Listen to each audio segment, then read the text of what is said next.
Wake up, gamers, because you're listening to the Big Thing Dimension with Dan and Bob Video Games.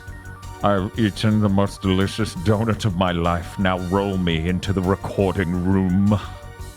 I didn't get to eat that. Chris Wolfhard. Rhubarb is a controversial flavor of pie. And Dr. Agro. Also didn't get to eat that donut. Here on GigaBoots. I didn't realize how cruel it would be to bring up the donut that made me 500 pounds. To constantly bring up the donut that ruined your life. It was really good. When I finally posted that in one of the Discords I was in, Spiff popped it after me, and he's like, he has not shut up about this donut for 15 minutes. Hello, everyone. Welcome to Big Think Dimension number 246. And I know what you're all thinking. You saw all the news coming out this week. You're like, oh, this big thing's going to have something big. And it sure is. So let me show you pictures of that donut. It's a pretty big deal. It's a huge deal. Okay, so a bit high res, sure. But anyways, this is the bottom of the donut. Man, this is too high res. Jesus Christ. So here's the bottom of the donut. As you can see, it has a flaky and stretchy dough. Very good. We're now moving on to picture number 2. I don't even know which angle this is of. These are too zoomed in for me to... Okay, there's our side profile image of that donut. Oh, it's a cronut. Yeah, it's like a cronut, but it's so deeply fried that it doesn't really crisply break apart. Like, it's not fragile, it's strong. This is the side profile, and then the top. It was a peanut butter and chocolate donut, but while that was great, it was incredible. That was not what blew my mind about this donut. But yeah, I think the closest thing out there is a cronut. This thing was delicious. I showed up 40 minutes to this place closing, and I was like, I hope they have any donuts left. And they had very few. So I thought I would order one, and it would just be okay. Right. Stale. Right. Impassable. Right. I was like, sure, yeah, it's a small thing. Like, it's an independent restaurant. Mm-hmm. But I thought maybe it'll be kind of mediocre because I'm showing up right before closing, and and then it was life changing. This shit is literally for a month, because I think America's Test Kitchen, the YouTube algorithm, has been bombarding me with bagel related videos. Uh-huh. This is the experience I expected when I finally get to eat a New York City bagel, where they use lye to properly dry the surface of it and then do the other weird shit that they do, or whatever the hell they got going on up there. Anyways. And now chat's bringing up bagel with lox. That does sound really good right now. I still haven't tried that, and that sounds delicious. Have you? No, I'm not sure what that is. Oh, that's the with the fish and that's the salmon and cream cheese. Yeah, and also the thing I can't remember the name of right now that you sprinkle on top. Anyway, but yes, yes, capers. Thank you. But yeah, it was a good donut. And there you go. That was what you were waiting all week for on Big Thick Dimension, right? Yeah. The donut they didn't know about till yesterday. So much like the donut, we've experienced other amazing things, more than one person on this podcast, like Super Mario Wonder. Yeah. We played that last Friday. Bob, have you played it since? No. Okay. But we beat the game completely last Friday. There was like 100%ing we didn't do because the stream was running long. And yeah. It was like, well, we don't need to do this. That's fine. Like, I would do it on my own free time, but that was a busy week. I looked up what you have to do 100% it, and I'm like, no, I'm sorry. Yeah, somebody was saying you have to get the top of the flagpole at every single level to technically... In every level, you need every 10 coin... Mm-hmm. And you need every Wonder Seed, and you need every top of the flagpole. I think the only one of those that sounds remotely repelling to me is top of the flagpole. And I'm like, that's the dumbest thing I've ever heard. Yeah, it's not even like super difficult. It's just like annoying. Like, right. Yeah, I have to retry the level because I messed this jump up. Yeah, they give you a fucking double jump as one of the badges, or you could use the literal grappling hook you can attach to the top of the pole. Oh, that thing hits the pole. That's delightful. Yes, they show you that it does in the tutorial level for it. That was a long time ago. That was me pre-donut. I was a different man back then. I was a different man back then. Oh, man. As I sit here and go, don't talk about the Super Mario Wonder is fucking great. It really is the best Mario they've made in a very long time that isn't Mario Odyssey. Yeah, the Yeah, that best isn't 2D 3D. Mario. Since World, at least. It might be better than World, which is insane. I need to go back and play Yoshi's Island again, because I hear a lot of people saying this is the best one since Yoshi's Island. Right, and I don't care because I'm like, that one sucked anyway. This game does a really good job of having enough different ideas so it stays fresh the whole time. Right. Yeah. Like Yoshi's Island isn't Mario. Even if you like it. But it says- Yoshi's Island is absolutely nothing like a Mario But game. on, Yeah, the yeah, box, that's on the true. box, it says Super Mario World 2, Bob. How can it not be a Mario game? I don't but know why have they printed that the there. title of a Mario game in the number 2. This isn't I making- need to go see if there's like a ROM hack of Yoshi's Island that's just like, yeah, we just give you those extra levels that you'd have to 100% every other level in the world to get. That's Just have them. That's definitely got to be a thing. If not that, then a cheat code. Because good lord. Because I keep wanting, like, okay, I'll do a full playthrough of Yoshi's Island and get all that shit and get the extra levels, and it's always like, this sucks though. Why'd they do this? It's a lot. That game is definitely it has a lot of value. There's a lot of content in Yoshi's Island. Mm-hmm. The variety of the game is shown basically up front, though. You get to have every basically fresh experience you're going to have with the game in the first 40 minutes. And then there's hours left of Yoshi's Island. Wonder doesn't have that problem at all. Wonder constantly is coming up with new ideas, and that's really great. Yeah, that whole wonder fruits in every level and dramatically changes the way you play it frequently. And there's lots of different, like, you're still running into new things in the last world. Like, oh, I didn't expect to do that. Yeah. Yeah. Yeah, it's just constant. And Yeah, the only thing I wish is that I played it on my own. Bob's like, that fucking Dan guy ruined everything. And I'm like, oh. I thought that was Eric, though. Man, some of the clips that came out of that stream were fucking hilarious, where it's just like, okay, we're going to all go. And then Bob scrolls the screen away from me and Eric, and we're like, no! Yeah, of course. Yeah, no, that stream was really, really funny. And that game's really, really delightful. It's like the first time in a very long time I've played a 2D Mario game and gone, oh man, this is an immediate contender for Game of the Year. I can't remember that ever happening.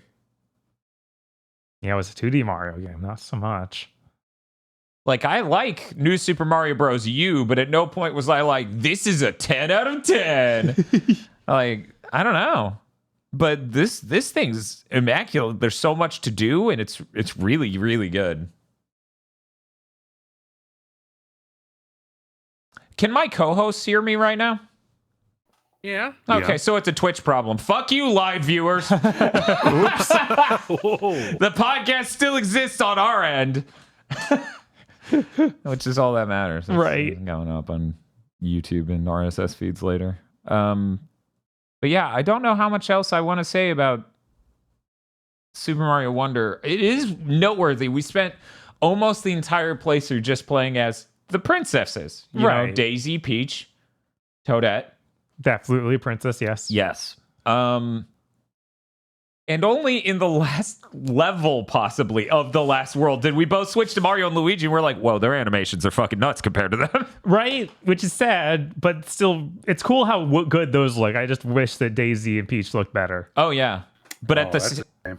at the same time, if they put the animation effort into Peach's face, we might end up with movie Peach or box art Peach, where she's just going, and I don't know. Maybe it's worth the trade. Why do you hate strong No. women, Dan? I like Is that a sign of strength? Just scrunching your mouth up and shoving it to one side of your face? I mean, that's how I I mean- do it. I mean, that's what DreamWorks thinks it is. But I do think I would like it if we eventually move away from Peach having. I would like Peach to have an expression that isn't a completely vapid smile, where it's like there's nothing behind her eyes. Look, she needs to look vacant mentally, so that way people can project into her. It's like Master Chief, okay? This is an important feature of Peach. There are a lot of people who would like to project into Peach and date Bowser, but I don't think that they should be catered to as the primary audience of the Mario series. Maybe the Super Mario RPG remake will have her make like expressions, and I'll have to be, oh look, you can do that without turning her into the movie Peach. Right. Yeah, I actually haven't spent a lot of time looking at her expressions in that. Like in the trailers for that and stuff. So I am very curious how that looks. Yeah, I'm like, why would I want to see that in a trailer? I know I'm going to buy this game, and I know most of the things in the game already because I played it 30 years ago. Yeah, it really is peak. Why would I go look up content for this? I've already played the game, and the whole thing is getting to see the new visuals. So when they did this big trailer this week, I was just trying to avoid it, but everyone keeps posting pictures and spoilers from it. It's like, dude, it's Mario RPG. I know I want that, so why do you feel the need to repost this? They're just posting stuff from it. Yeah. I mean, it's a trailer and had a good art in it. That's right. all they care. Also, like complaining about spoilers on a 27-year-old game. Right. Is it it's just like apparently stuff came out about Q-Licks and stuff even. It's like, oh, okay. I don't that want sounds about right. I wonder if Fox got the fucking mutes in time. Right, hopefully. I hope she did. When's that game come out? Like next week. Yeah. Yeah, something like that. I think it's 2 weeks from today. Yeah, I think it's 2 weeks from to literally today. Okay. Yeah, that's what people are saying in chat too. So 17th. Mm-hmm. Yeah, hopefully she got those mutes. What's Super Mario like? Put it in an RPG. Anyway. I will say, just because I saw a little bit of one of the trailers. Again, Sony, Microsoft, your asses are done the instant a Nintendo game can run above 720p. You're just cooked. Yeah, it's going to be really hard for them to justify, like, Spider-Man 2 looks immaculate. But to a lot of people, the art design of a Nintendo game cranked up to post PS4 power levels will just look better in their brain. Right. Like, I think Spider-Man looks incredible, but there's still moments when I'm like, I mean, it's nice, but not spectacular. Like, not in a way that makes me like, oh, this is just immaculate and can't, like, I need this. Like, nothing about it. Like, well, that's because you didn't play on fidelity mode. Even in the big bombastic open, I was like, I kind of thought it'd look a little better. Oh, wow. But yeah, I don't know. I think they have an absolute problem on their hands the second that the Switch 2 comes out. But that's not new news for this podcast. No. That is month running now. As far as the animations go for Peach and Daisy, I wish that they did more with the way their dresses animate, because I feel like a ton of expression comes from like the way arms and legs move for Mario and Luigi, and that just isn't there for Peach and Daisy. Yeah, that's true. Like, yeah, the most you get is like if you do the spin jump, you can see their dress actually animating to like wrap around them. Yes. Mm-hmm. Are you saying that they should add some physics? Would that solve it if we got some physics middleware on the dresses? No.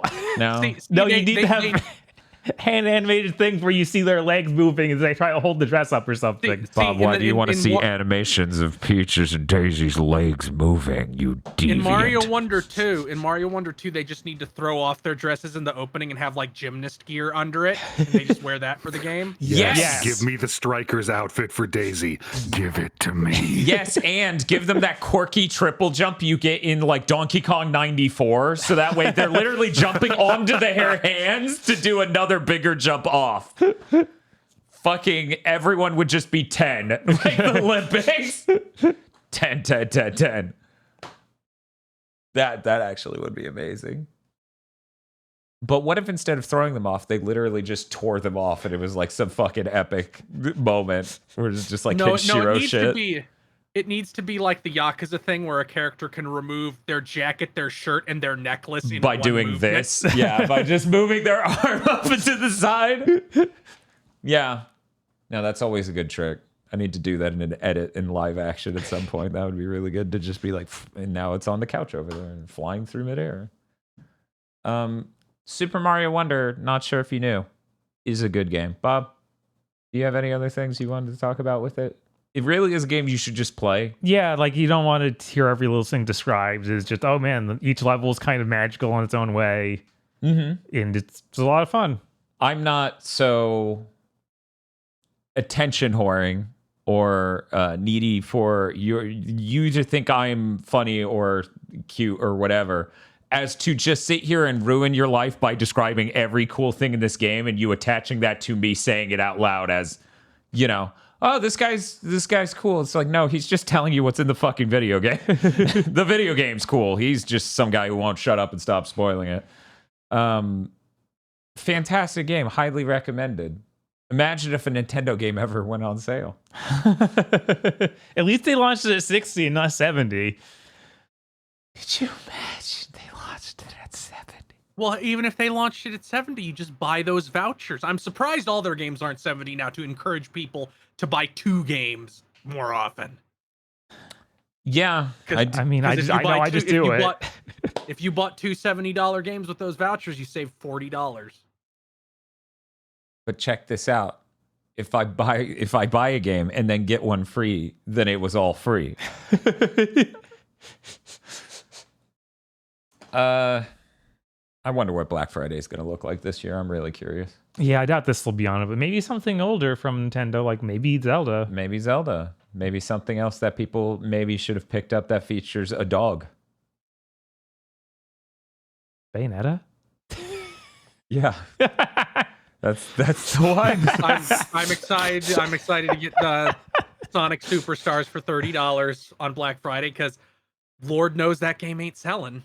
Yeah, Yep. and since apparently she's doing the same thing I'm doing of implying it'll happen on content, I guess I will too. Yeah, I need that game to go on sale on Steam so that way I can do some Parsec multiplayer with Sarah Lene. I need that chop. Steam sale, get going. But we played some other games. We successfully beat the last 2 Classicvanias as a part of the Dot Level Classicvania Community Challenge. Yeah. Did you know Castlevania is pretty cool? Whoa. Bob, did you know there's a 60 frames per second patch for Dracula X Chronicles, but it breaks the cutscenes? I didn't know that. That's sad. So there aren't that many cutscenes. Does it break it in a way where it's unplayable? Or can you just skip the No, cutscene? I'm pretty sure you can skip the cutscenes, Okay. but I haven't looked into it myself. Because like I might have to look into that. right. Yeah. Because that game's honestly great even at 30, so it at 60 would be like fucking incredible. I'm really glad we're at the end of the month on that and not like Rebirth. Rebirth is. I hate to keep bringing this up, like this point of like the hardest entry in a series to get will always inexplicably be really pumped up by the community. Oh no, I'm dead. Sorry, the donut heard- invaded you for a second. I've heard nothing like for a decade plus. I was like, man, they won't let you play the best Classicvania. Oh, is that how it was that's how it described was. to you? Yeah, that checks out. If it weren't just the Big Lots version of a Castlevania game, that would help. There you go, Aggro. You can have the donut now. Delicious. It's like a unbelievably funny budget project where it's just like, well, we have all these sprites, they don't really match. Just throw them in. Yeah, no, there's all sorts of, like, every part of that game is what you would describe as gaudy, as the sound design has Hanna-Barbera laser sound effects and other shit going on. The graphics aren't all cohesive at all. Like, certain elements are from one game, other elements are from another. We took Soma's bat transformation and turned it into the default bat in this game. We took the big skeleton from Mario Sorrow and just shoved its head into walls to shoot out fireballs. There's a lot of incohesion with everything. The entire thing's incohesive. Like the entire thing. The sound design, the visual design, everything. The levels are designed around you having midair control, because by default the game controls like that. You have to boot the game and then quit the game once in order to unlock classic jump controls. Where you have to commit to the jump and that's it. And unfortunately, for our Classic Mania video from 2019, even though I changed that option before turning off the game and turning it back on, it didn't save that I had changed that option. So we got stuck with the Castlevania jump, which that game's platforms are not really designed for. That game is one step above Order of Shadows. It is literally Java phone game plus. Right. It's like it's Java phone game, but it plays right. Mm-hmm. I don't hate it like I used to. I can't believe anyone gassed it up that much to Chris, but I know a lot of the retro gaming community has a huge boner for the Wii, especially in that era. So anything that was released on that was a Rebirth is probably more gassed up than it should be. Yeah, I figure playing the other Rebirth games will also be a fitting level of disappointment because I've heard nothing but Contra's amazing. Yeah, I played enough of that Contra to call bullshit on that, frankly. I haven't played that much of it, but I played enough for it to be like, right. The Gradius seemed okay, but, I need to play through more of that to really know where it falls. I would be interested in doing a series where we check out the Rebirths after playing every other entry in those series and then being like, where does it fit? I would love series that is piss off internet. The worst part, though, as Castlevania fans, okay, is that was the first Rebirth they did. So the widescreen doesn't work right at all.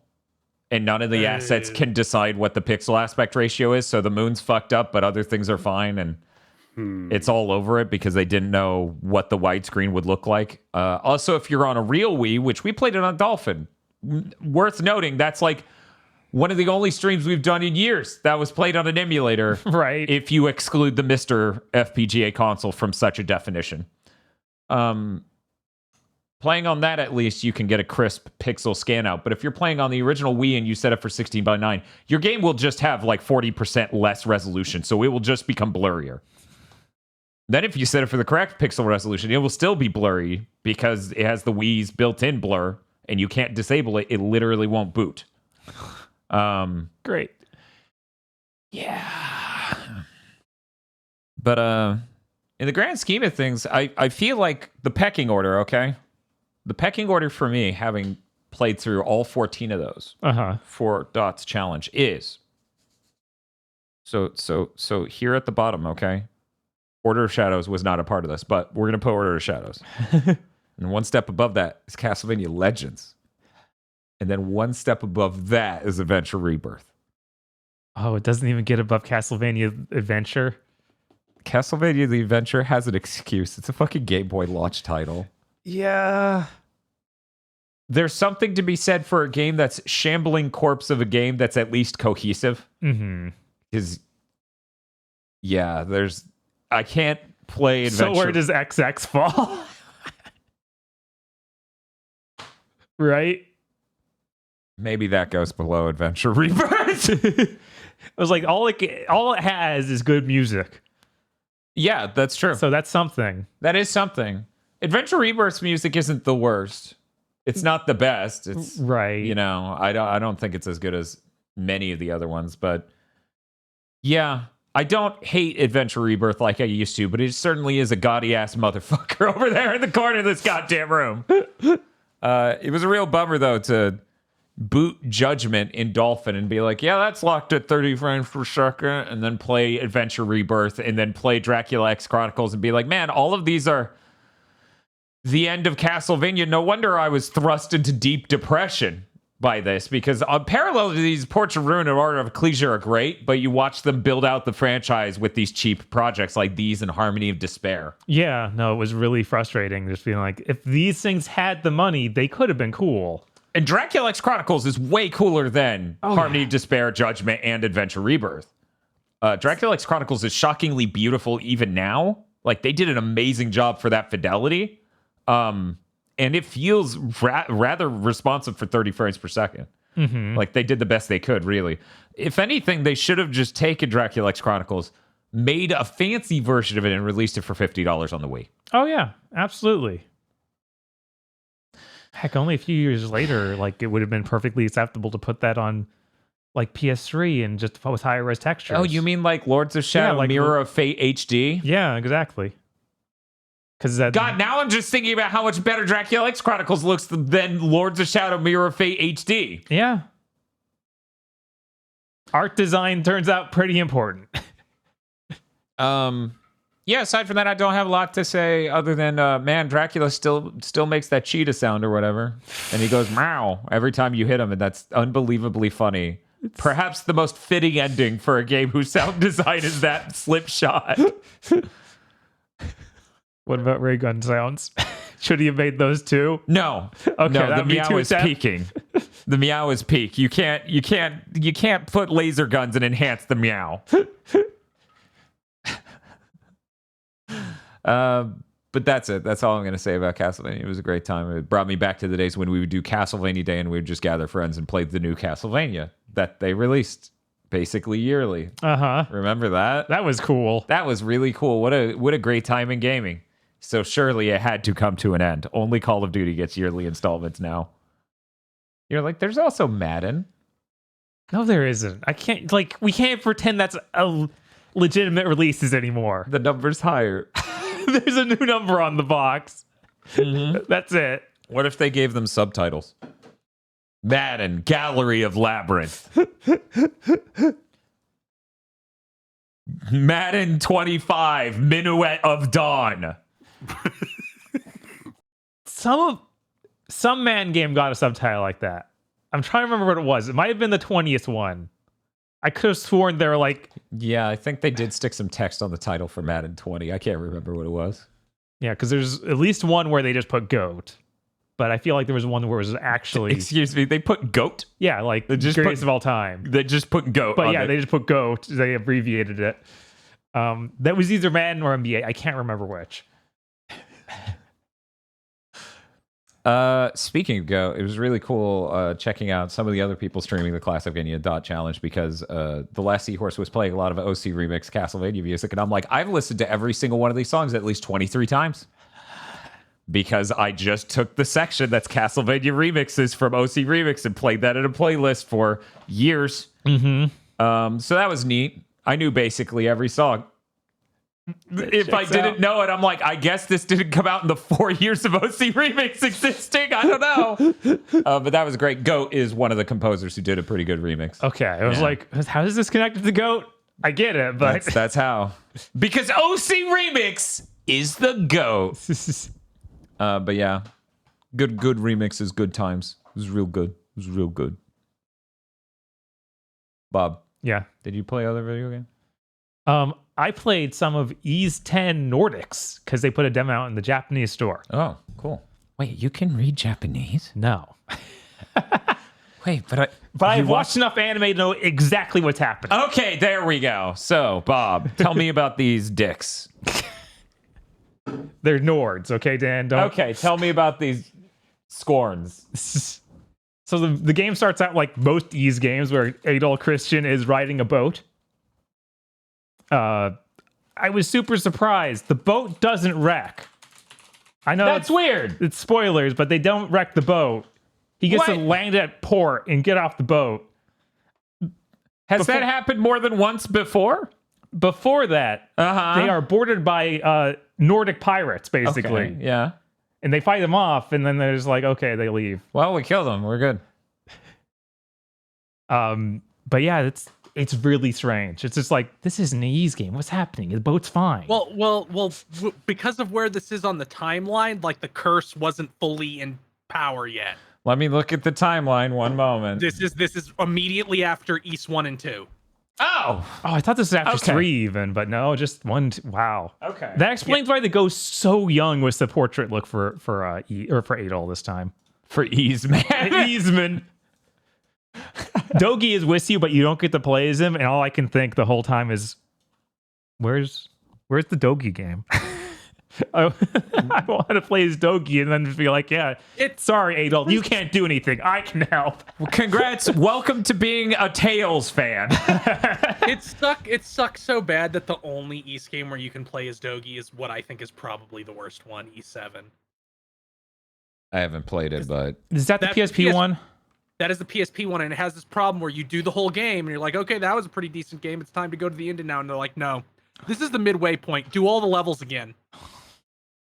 Oh, that sucks. Cool. Great. Awesome. To compare it to 9, I think it's really weird. You get into an opening town really quickly, but the town has a lot of invisible walls.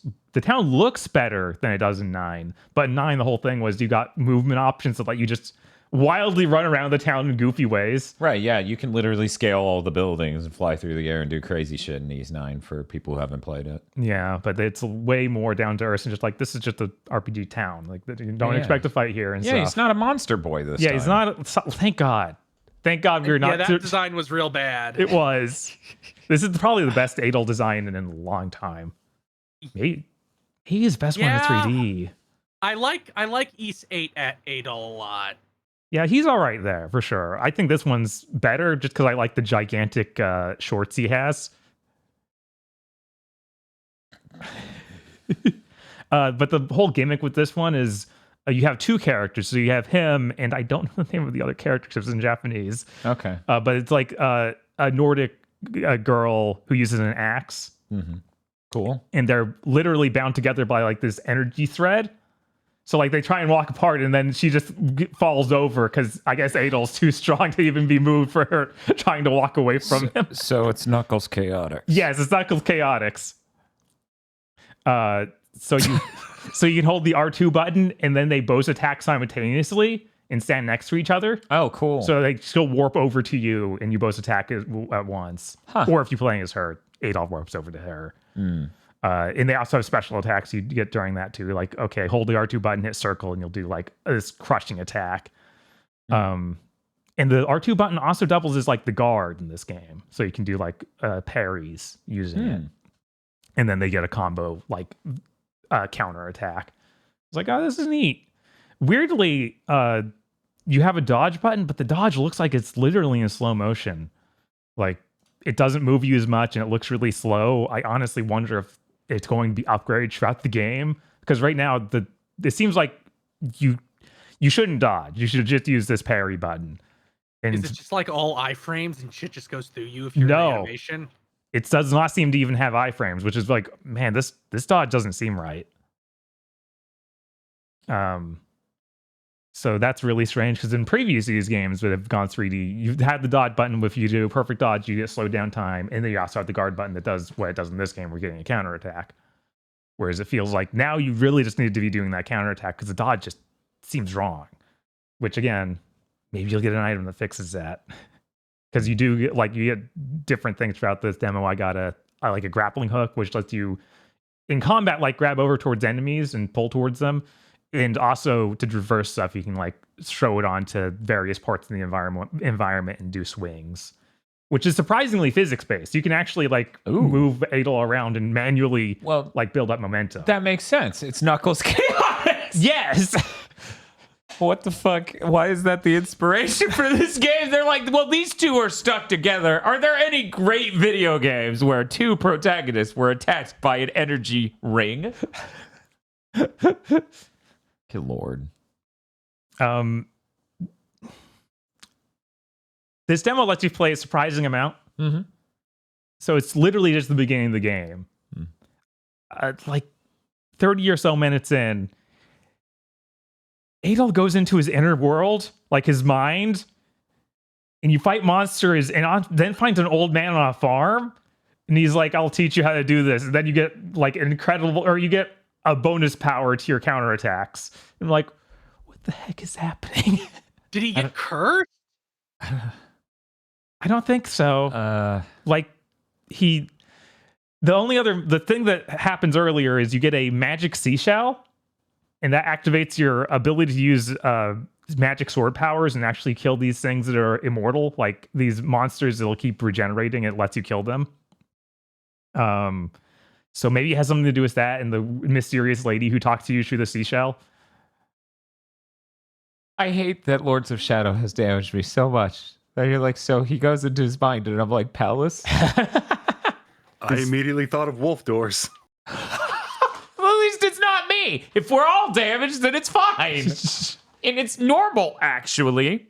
And this also has a Uncharted-like set piece for Adol running through an exploding town. What? It's the most adorable version of that you could imagine, because That sounds like worth buying at launch just to see. yeah, it's Falcom making an Uncharted like run through city exploding. Oh man. Yeah, Like- so it's really charming. It's like if it happened in a PS2 game, Yes.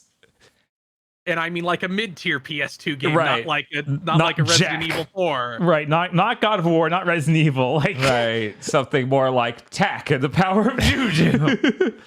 I'm all for that. We need more developers like just do it. Yeah. I also like that they have like cinematic things that happen during a boss battle, but they're like 2 seconds.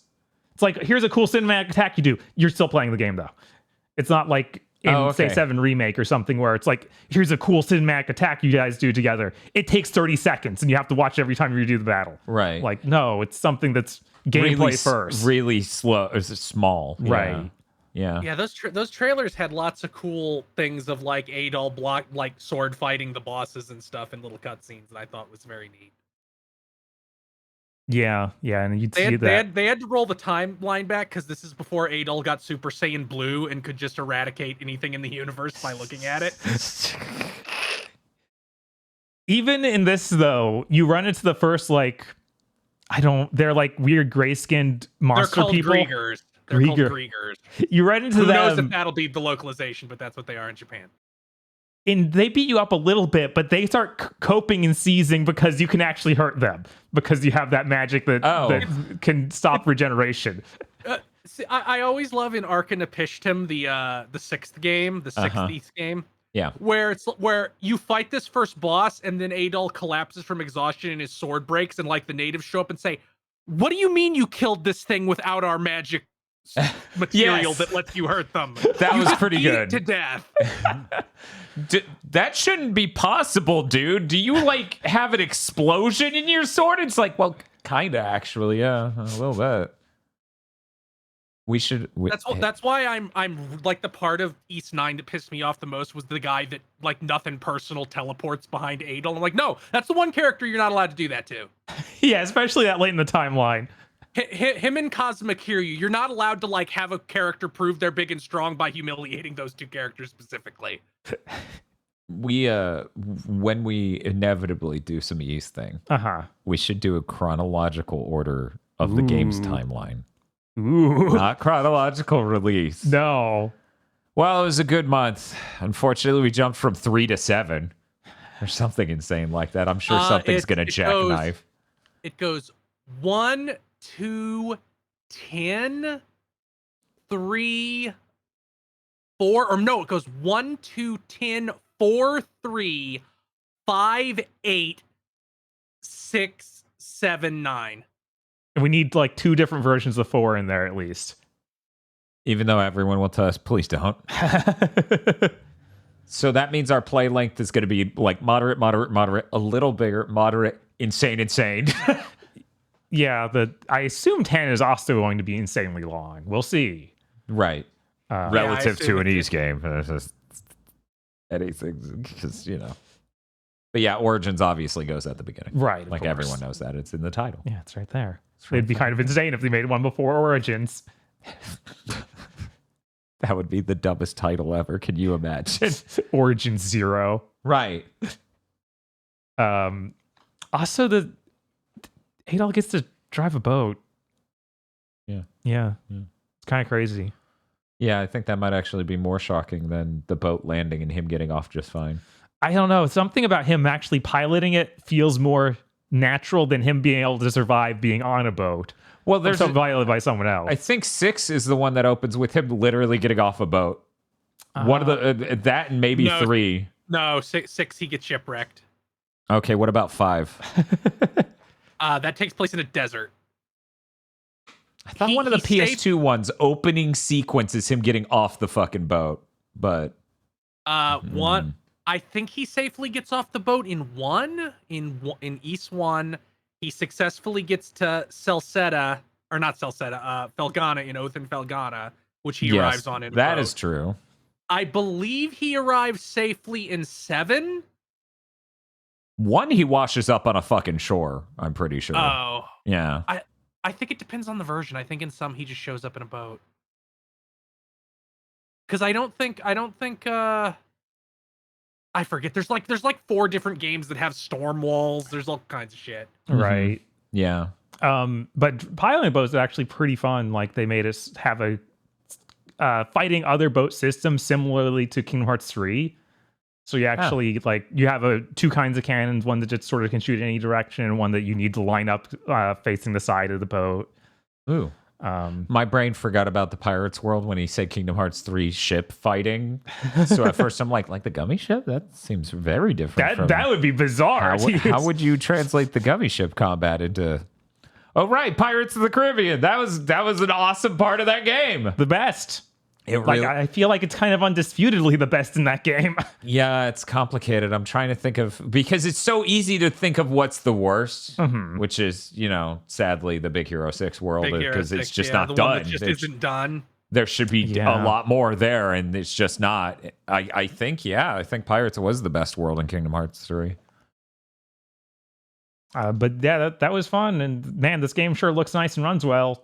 It doesn't have any of those upscaling artifacts. It looks like a PS2 game that's up-resed insanely. If you're playing the Big Think drinking game, take a shot now.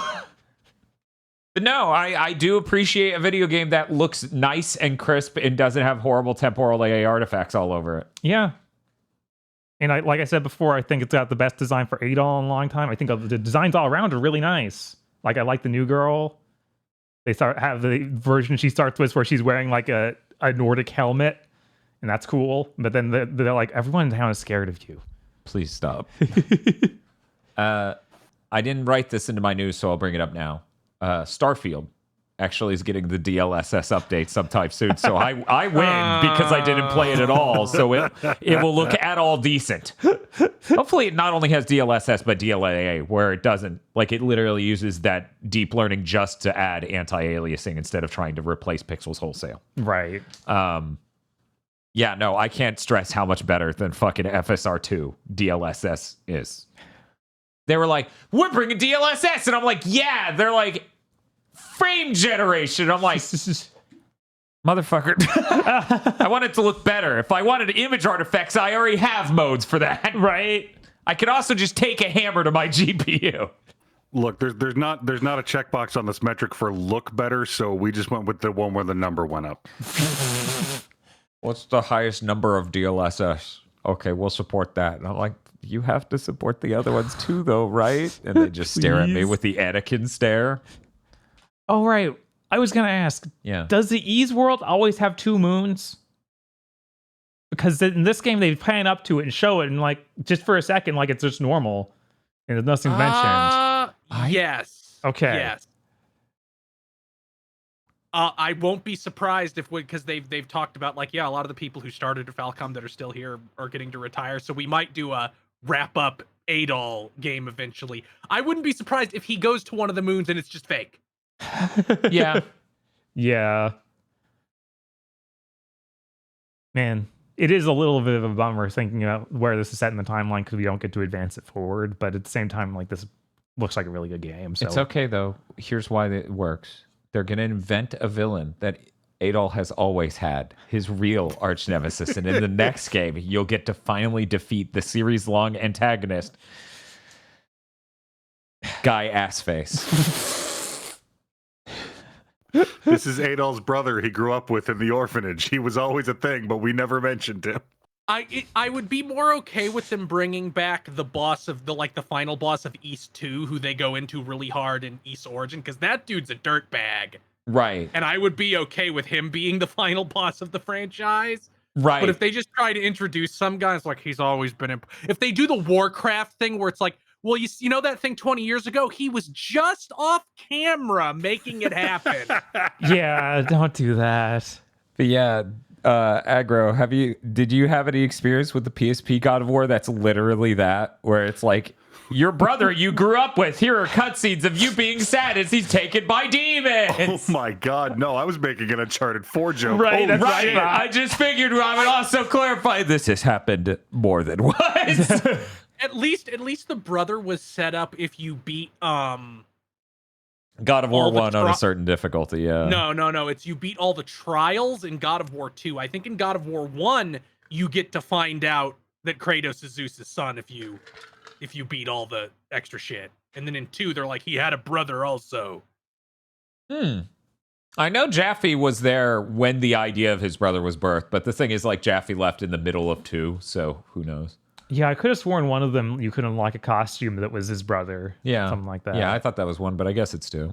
It doesn't really matter which it is. Right. Man, God of War 2 still looks absolutely fucking nuts for a PS2 game. Oh, yeah. Yeah, it'd sure be nice if they'd let you play it on the PS5. Hey, now that you don't have a fucking release schedule anymore, Sony, it'd be a great time to get on that. Mm-hmm. It sure fucking would. You know what costs a lot less money to make than a games as a service? Games as a port. Porting a game collection to your fucking new platform. Yeah. If Konami's anything to go by, turns out you could just do a really lazy port of the last port you did and improve nothing. And that's good enough. Yeah. If they put out Metal Gear Solid 4 in 720p, I swear to God, I'm getting a ticket to Japan. I'm going to protest in front of their building. At least they'll inevitably also have to put it on PC and somebody can just go, I fixed it. Yeah, you hope. Yeah. Because, should work. And then it turns out, it's actually a really complicated fork of the PS3 emulator.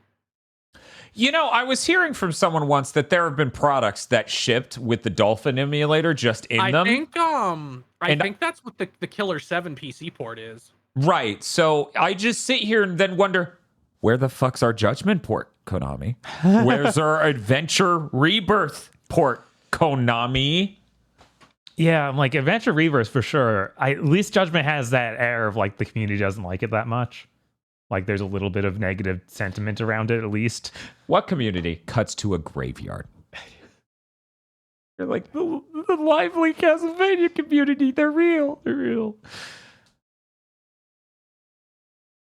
The planet Earth aged out of a Castlevania community, Bob. I'm sorry. No. I'm sorry. But yeah, Ys is really the only thing I have to play this week other than the stuff we did for streams. And I played more Spider-Man 2. I figure I'll talk about that. You guys know how I said I beat all of Spider-Man 2 in one sitting? Well, I basically did every side quest in another sitting. Yeah, that's how you do it. Right. That's why they call it Spider-Man 2, because it's only 2 play sessions long. That game's tight. I really like parrying. Real fun. Mm-hmm. There's a lot going on there. I'm excited to talk about it more in the future. But I thought I would at least bring it up because, I haven't had a lot of... I had to drive for like 11 hours this week, so I didn't have a whole lot of fuck around and find out time. It's just unfortunate because there are certain things that we need to get videos out on and stuff that I just didn't have time to do yet. But soon. Anyway... Aggro! Yo! What you been playing? Well, first of all, I finished up 7th Guest VR. Ooh. Oh, cool. The 7th Guest VR. Yeah. I really wanted to be down on this game around the middle of it. Because there are certain things it wants you to do with your always physically hands that it's not quite equal to making fun or workable. So every now and then you fuck up a puzzle because you're trying to hit a button with your giant hand and it just doesn't. For some reason, you are dropping out a lot right now. Oh. Well, let's continue and see if it keeps up. Okay. So 7th Guest, it turns out it's really, really good. The entire aesthetic of the Creepy Mansion's fantastic. The 3D FMV actors, where they scanned them in 3 dimensions so you can just walk around them while they're doing their thing. And which is sick as hell. It's really cool. And like sometimes because of that technique, the finer details sort of morph into themselves and they put a filter over it. And in VR with that level of presence, the whole thing comes together and it looks like the ghostly echoes of the past. It's fucking amazing. Yeah. Some of the puzzles in this game are like I was talking about the Room VR. Like, yeah, the puzzles are there and they're pretty good. Now, you know, they're not. Some of the puzzles in this game are fucking hard. Some of them are made hard because they'd be a lot faster if you could just click a thing on a screen and not lean over to VR, grab a lever to actuate something every time you needed to change something. So yeah, sometimes it being VR makes the puzzles a pain in the ass to actually do, but the puzzles themselves are great. The story gets completely wacky by the end. I really need to play the original to see if it ends the same way. Somebody gave me a heads up on 7th Guest VR. I was just talking about or a heads up on the original, the 7th Guest, because we were talking about the new one, how exciting that is. I was like, yeah, Aggro's got so much praise for it. They're like, oh yeah, that one's great. By the way, the original one has you solve a puzzle by putting together a racist nursery rhyme. And I'm like, excuse me? Maybe we're not streaming that one. Going to Steam, adding to That's going to be some 90s jank. I'm for it. Aggro's like, I need to know which one. Yeah, so you're interested in checking out the original, huh? I am, because there's no racist nursery rhyme puzzle in this one. Right, and you need to solve that mystery. It's like, I think I clocked in at about 6 hours to play the whole game. And what never ever stops being fun, like I explained before, here you got the lantern, and everywhere you shine it, the old dilapidated mansion looks like it did on that night. Ooh.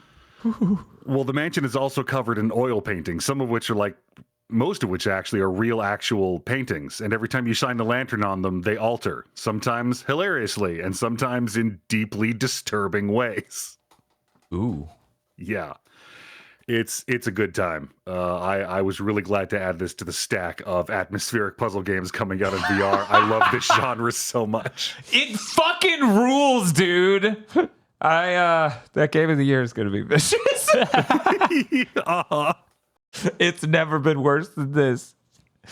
Yes, Super Mario Wonder is so full of joy, but let me tell you about 3D Jigsaw puzzles. Let me tell you about this amazing atmospheric horror. No, not Scorn. Not Scorn. Oh, the Scorn VR update. Let's go. Oh my god. I don't want to be in there. The game's like, pump your gun. And I'm like, I didn't buy a VR headset to jack off my gun. Maybe I'm alone. Maybe I'm alone in that. Did you play anything else, Aggro? I did. I have finally run out the clock. I have freed myself. I finished Trails of Cold Steel 1. Wow. Holy okay, shit. Aggro, when you saw the thing, how excited were you when you saw the thing and realized that that thing was now in this series? I screamed, "Oh fuck yeah, give me the thing, give me the thing, you bastards." I'm surprised this isn't going to end with you going, and I immediately bought and started Trails of Cold Steel 2. I can't. We got Game of the Year I've got buried shit to down. play. My backlog in VR alone is like 6 games. Right. Yeah, I heard they even released that Vampire the Masquerade VR game. Yeah, and it looks good. What? Yeah, it's never been more dire. Which I thought there was a rule against Vampire the Masquerade games looking good ever again. Like at all, just not allowed, but the VR game looks good. I don't... Anyways, Aggro. The back half of this game does a thing I have never encountered before, where it completely just fucking Return of the Kings. And I thought I had fought the last boss like twice, and I thought I was close to the credits like 3 times. But it kept like bringing the lights back up, and there was one more section, and I'm like, bro, you said final chapter. It's 5 hours ago. And then it's so funny because you do the last thing and you're like, okay, the plot of this game is resolved. And there's like, okay, well, there's this other thing you have to do. And I'm like, well, okay, that's sort of attached to the main plot, but this is like an epilogue thing, right? We're winding down. And then it's like, no, here's a whole nother thing that ends on a cliffhanger for the next game. Oh my god. Yeah, these guys really know how to write a game one. All of the world building is, here's this thing you're going to need to know. Here's this thing that's going to come up later.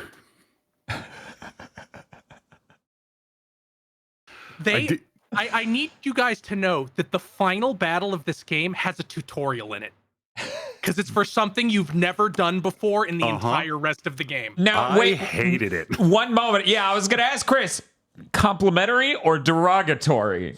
I think it's cool enough that it's worth the kind of jankiness it is in this game. They improve it significantly in the future games where it's used more. He's not wrong. It's cool as shit. I fucking hated it. Yeah, I was like, oh no, now we need a tiebreaker. Once you figure out how it works, it's pretty solid. That just makes me think, of course, of Xenoblade streamers, like tutorials happening 50 hours in. Yeah, no, Xenoblade's so good about that.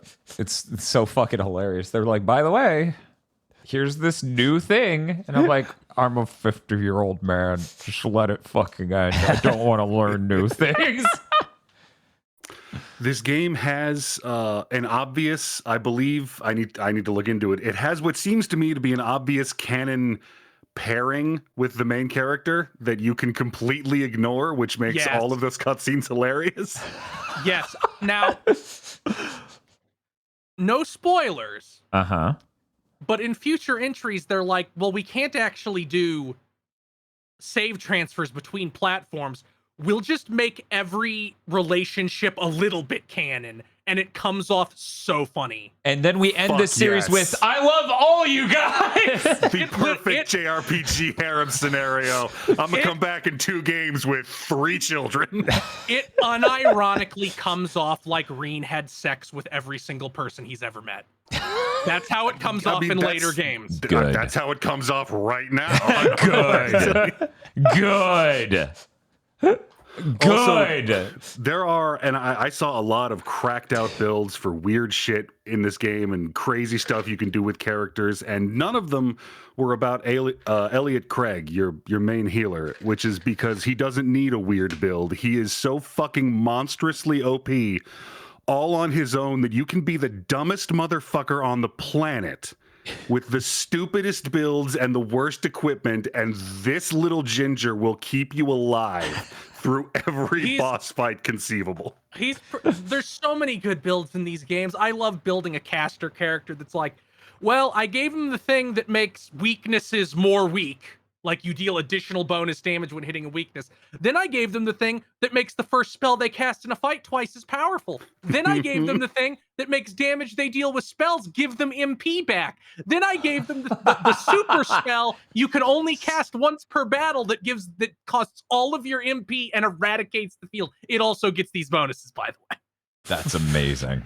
I was having trouble with one boss fight, and I took a look at all the shit I had available to me, built 2 of my casters to cast as fast as possible and have them trade off with the spell that basically casts Reflect on the party and the spell that casts Mighty Guard, which negates 1 physical attack on the party. Nice. And just had them alternate that while I regular melee attacked the boss to death. It's so good. Like, how many RPG series can you go, yeah, that's my evade tank? They have 120% evasion rate. You literally cannot hit them with physical attacks, and they have the thing that makes the boss always attack them. That's like Disgaea 1 strats there. Right? That's and so every good. time they evade something, they counter, and every time they do counter damage, they crit. Uh-huh. Oh, that's delightful. It is good. Like, this game lets you do silly shit, because by the end of it, the bosses are hitting you for like 2/3 of your health, so you need it.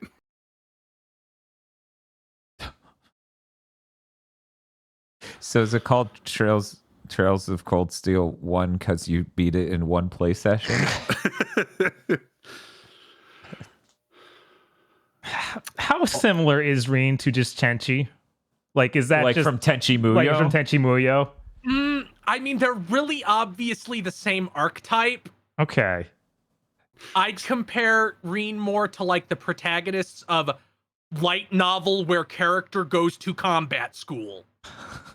Like, imagine a Kirito you didn't want to punch in the face. 1 moment, I'm processing.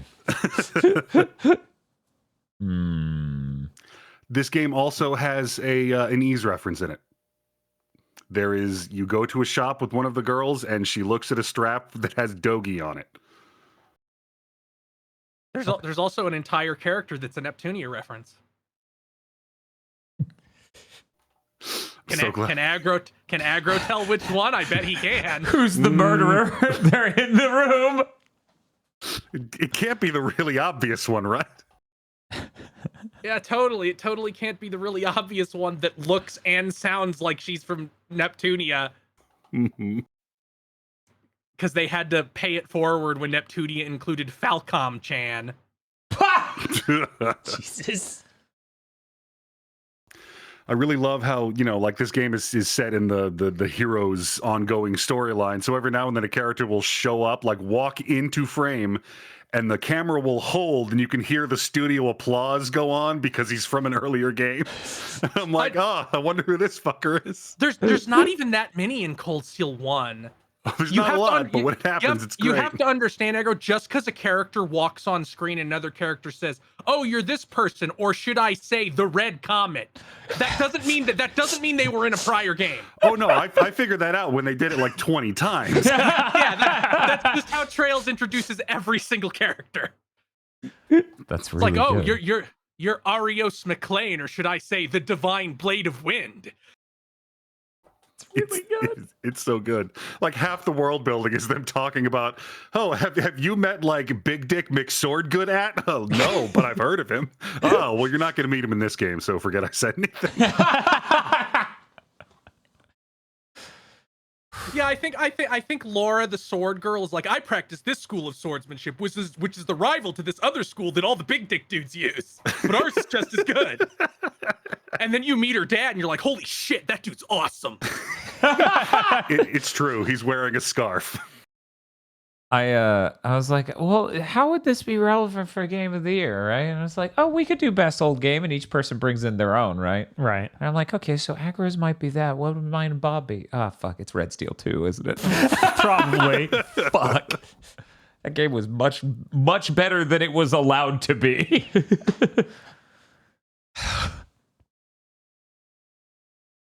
Did you have anything else you want to say about it, Aggro, before we move on? No, I think I'm good. Okay. Chris, what have you been playing? I played Mario Wonder. We talked about that. I played some amount more of Jedi Survivor. We got to the first big inclusion of Disney lore in the game, and I went, oh. Especially because it's one specific thing that I really hate that Disney changed. Which, yeah, Bob, I'm not sure if you remember. Mickey Mouse is canon. Oh, no. I won't say the contest existed, but Disney changed it to, there's no such thing as a red lightsaber crystal naturally. You have to put your evil energy into a normal lightsaber crystal, and that makes it red. Boo. Yes, that is super lame, and they bring it up very directly in this game. Oh, that's always been so goofy. I never knew exactly when it came in. So, man, no game's ever gonna look better than God of War Ragnarok, is it? Because that's my example of really big high fidelity game that does not have this temporal AA shit, or at least not as much as other games, because it was a PS4 game also. It is less apparent, right? Because you can have a higher frame rate and a higher resolution than other games in their 60 frames. They probably have a better solution, much like Insomniac does. Yeah, Insomniac's got a really good solution. Because I'm sick of playing these next-gen exclusive games, and I'm like, yeah, you kind of look bad. Yeah. I mean, yeah, as someone who normally, Aggro, you and Bob have known me for decades at this point. Am I not the guy who's usually the most excited about new cutting-edge graphics technology? Mm-hmm. So it says a lot that as of late, every time I see a next-gen game, most of the time I'm just like, yeah, it's really noisy and blurry at the same time. It kind of looks like shit. Yeah, I'm like, I'm walking down this hill, so Cal Lightsaber's hair switches to swoosh mode, like he's moving fast. I'm like, that looks like shit. That looks terrible. Yeah, the game looks way better when you're in indoors environments that are made of metal. Yeah, it looks immaculate then. Right. But when you're out in the field, which a lot of the game is, like in grassy fields and stuff, it kind of looks terrible because of that. Huh. Weird. I'm looking forward to playing it. Yeah, I only got like one or two planets further, because I also played a bunch of Lies of P, I'm like, well, I should probably. I'm interested. It's a Game Pass game. It doesn't cost me anything to play it. That game, the more I look at it as I play it, like the more in favor of it I become, because one, it doesn't have these terrible, like it doesn't look good enough to justify these awful AA solutions. Like it's not a super high fidelity game. In fact, sometimes they show like pee in a cutscene, and I'm like, wow, you have like no textures on your skin. You're just like a solid color almost. It's like almost like a really high fidelity PS2 game. They show pee in a cutscene, and my brain's like, don't talk about haze. Don't talk about haze. The game does interesting things with your weapons, where each weapon is actually two parts. A handle, and then a blade, even if it's like a baton. And the handle determines the weapon scaling and the move set. And the blade determines the reach and like the base damage. That's fascinating. And you upgrade them separately, so it does put this interesting like it's almost safer to upgrade things because you can swap parts around. I also think of the arm, because the whole thing is that he has obviously prosthetic arm. Well, all of them's prosthetic. He's a puppet, but he hasn't a visually obvious one. You start with just a punch that does a lot of damage, and then you get like the Devil Bringer, where it can pull guys to you. If they're small, it won't pull big guys to you. Of course. And I cheesed a couple really hard guys because they were light enough to do that. And I'm like, you're charging up your big unblockable attack. What if I just shot you with this grappling hook while you were doing that and pulled you out of the animation? Yeah, I'm only like 2 or 3 bosses in. I'm like at the first really major boss where he starts looking like fucking it starts looking like We Happy Few, because it's just like a big steampunk police officer who's like an ogre. But it's like, yeah, this seems so much better than most Souls-like attempts, which I guess is part of why it's already sold more than 1 million copies and has a sequel greenlit. Yeah, I heard nothing but positivity around this game. Right. But this is the kind of like scope of game that I'm more excited about going forward, where it's like, yeah, it's a game made with modern technology that isn't trying to be bigger and shinier still than PS4 games. Do you think we have that moment where Timothy Chalamet is just like, they clearly based the character on me, I'm suing, and then their counter defense is, actually, we're basing it on the guy they based Shar Aznable on? Go fuck yourself. I don't think it's close enough for Timothy Chalamet to even get mad. Like they have the same hair, and it's a pretty guy. It would be pretty the funny, only two though. Similarities.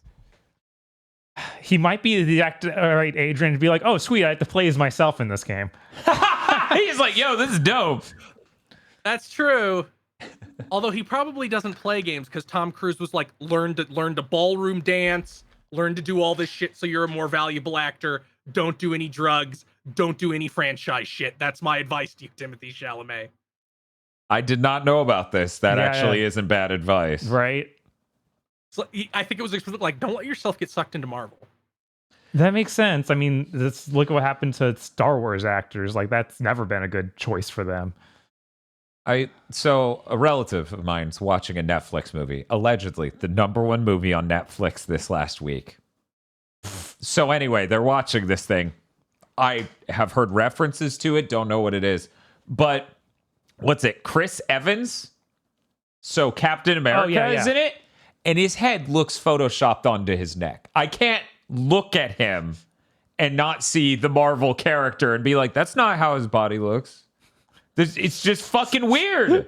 It's just weird. And I spent like half an hour watching the movie, and I still could not get past that mental block. Well, you see, Dan, he's actually wearing clothes in this movie and doesn't have a costume VFX'd on after the fact.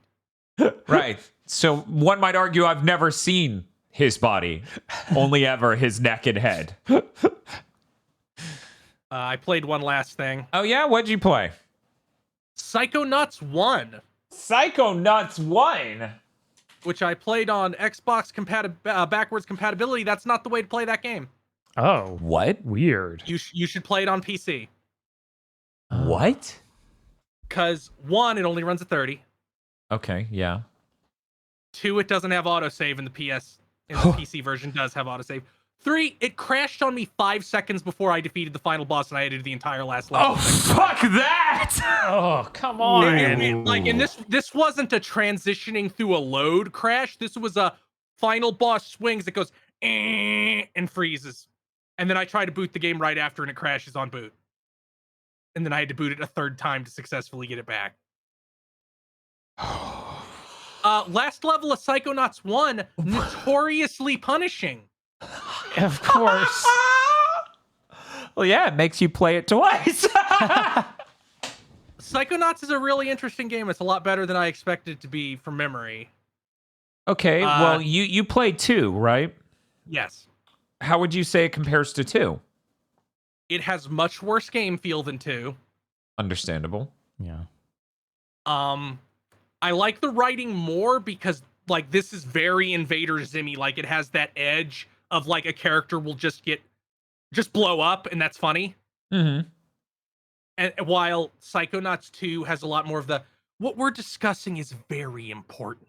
It does, yeah. It has Energy that to energy, it. yeah. So those are the 2 big differences. Okay. I think Psychonauts is interesting because has so much adventure game DNA in it. Mm-hmm. Where it's like it's less about doing precise platforming or even combat and more about navigating this level in a linear fashion and seeing the jokes they wrote. And in fact, although there are 2 levels that are like nothing but look at the shit we made, that are apparently the first 2 levels they made, and I'm like, you should have given those a once over if you were actually going to use them in the game. Because they're not, because they're not bad, but there really is like keep hitting the button and watching the scene that plays until you get to the right scene to progress.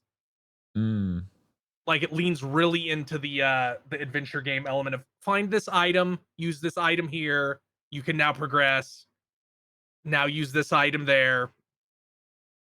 But is doing that in that moment, or however many moments you do that, enough to really drag down the experience, or are you just a little bit? Yeah, okay, it feels like it because they backload it so far in the back. Like I think the 3 final levels of the game, not including the punishing final level, which is more of a direct platforming challenge with very little comedy. The 3 world levels before that are kind of the weakest 3 gameplay wise and in terms of complexity and even in terms of comedy. So it feels like they made them and are like, well, we need to front load the good stuff, so we'll just make the back half of the game drag. Yes, that is a thing. Yeah. I wouldn't say, I would only say 1 like dips below okay though. I expected there to be more stuff where I'd point and say, oh, you couldn't get away with doing that today. But there's kind of nothing. There's only like 1 thing that's really questionable where you go into the conspiracy theorist's mind and do his mind palace, which is really funny because it has evil reptilian like G-men who are voiced by Steve Bloom. That's really good. And they're all in disguise. Their disguise being they are holding an object related to what they claim they are doing. So like there's a bunch of Steve Blooms holding stop signs. And like, we are the road crew. We are fixing the road. And you can't progress through their areas unless you also have one of those items to fool them. All right. I need to mine the voice clips for some sounds because some are really good. The housewife one that is just holding a rolling pin is unbelievably funny. To hear Steve Bloom say, I have not gotten through a day in several years without prescription medication. Holy shit. or them holding the mourner's bouquet and like, I wish my loved one was not dead, but alive.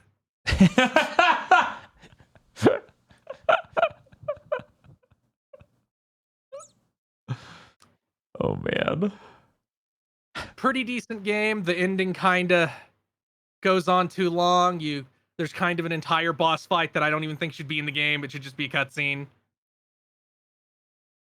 Because it's just really not great. The game doesn't gate you needlessly, except for once, where it's like, get $800.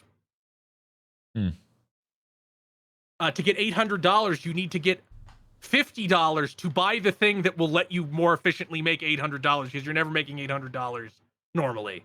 You have to buy a dowsing rod to find hidden caches of money all over the overworld. Luckily, that took like 10 minutes. It does not take very much time if you know how to do it and know you have to do it, so you don't get halfway through a level and it's like, you need that shit from the store in the overworld to progress through this level. So you better fucking go get it.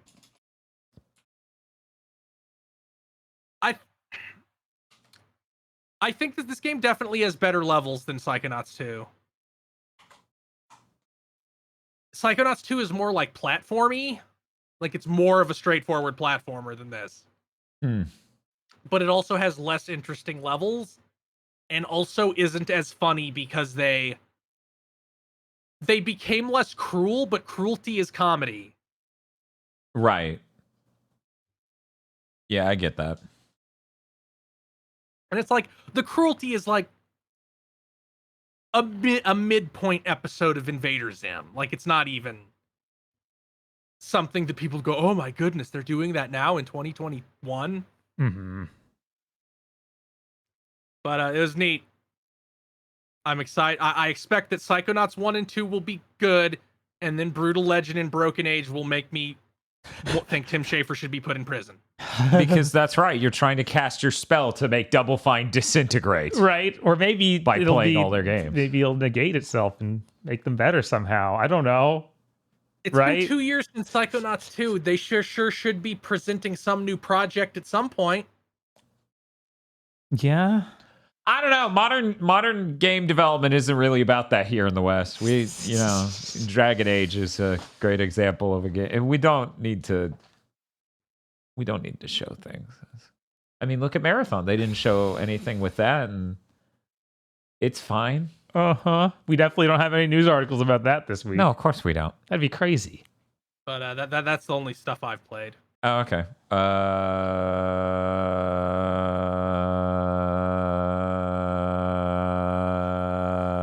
Podlords? Ah! Oh, fuck. Oh, fuck. Oh, fuck, it is the Podlords. It's still spooky. Look, I'm not giving up October yet! You can't make me!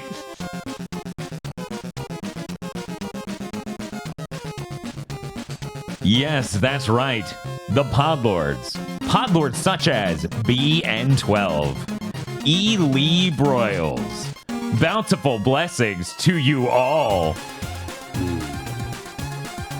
Ominous. Does it end? Who knows? It felt weird to be like, we should cut this image before their season's greetings. I don't...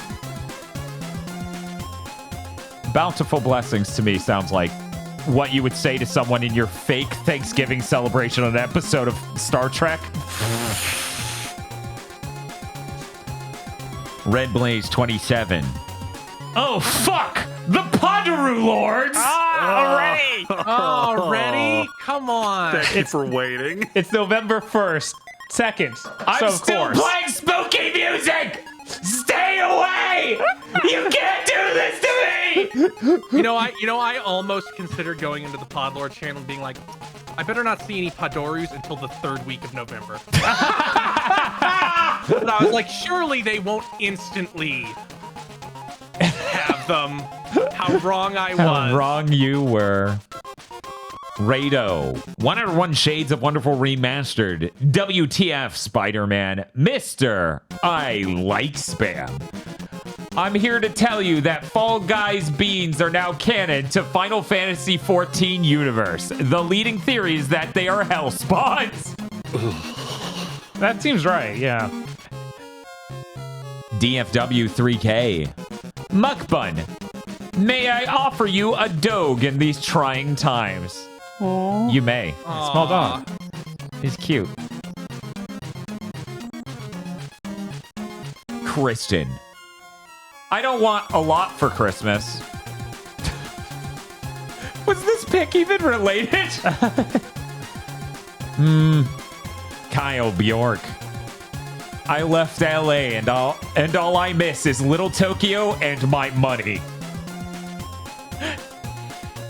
Cooper Tank. When you know November has come, when it's gone away.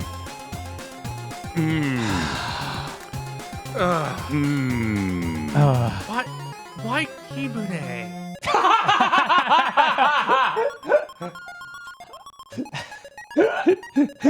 Horrific. You can't escape him. This is the opposite of art. Happy Hallow. Oh crap, I missed it. Hashire sorry. Oh my god. Indigo Sykes. The Splatoon community has an incoming friend request from Maynock. Oh god. Congrats, Team Ghost, on their Splatoween win. I'm just glad that there wasn't the Splatoon community forgiving Eric. Because I'd have more questions. Me, when I 100% Super Mario Bros. Wonder and it's already over. Aww. Yeah, it sucks. It sucks when that happens so bad. A raccoon that loves his teddy bear. Aww.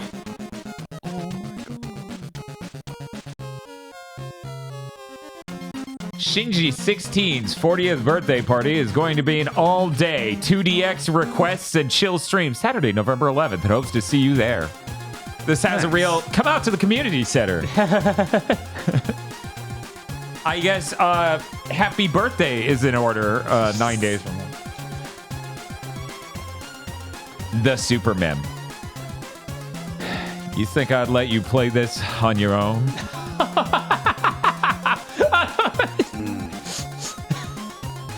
I love this so much.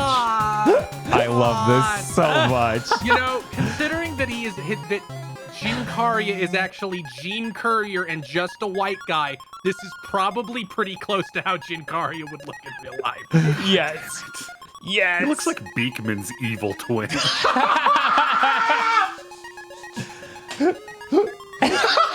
You think Troy Baker will ever see anything related to Gene Carrier content? Be like, what the fuck's this? I just got up and Troy Baker.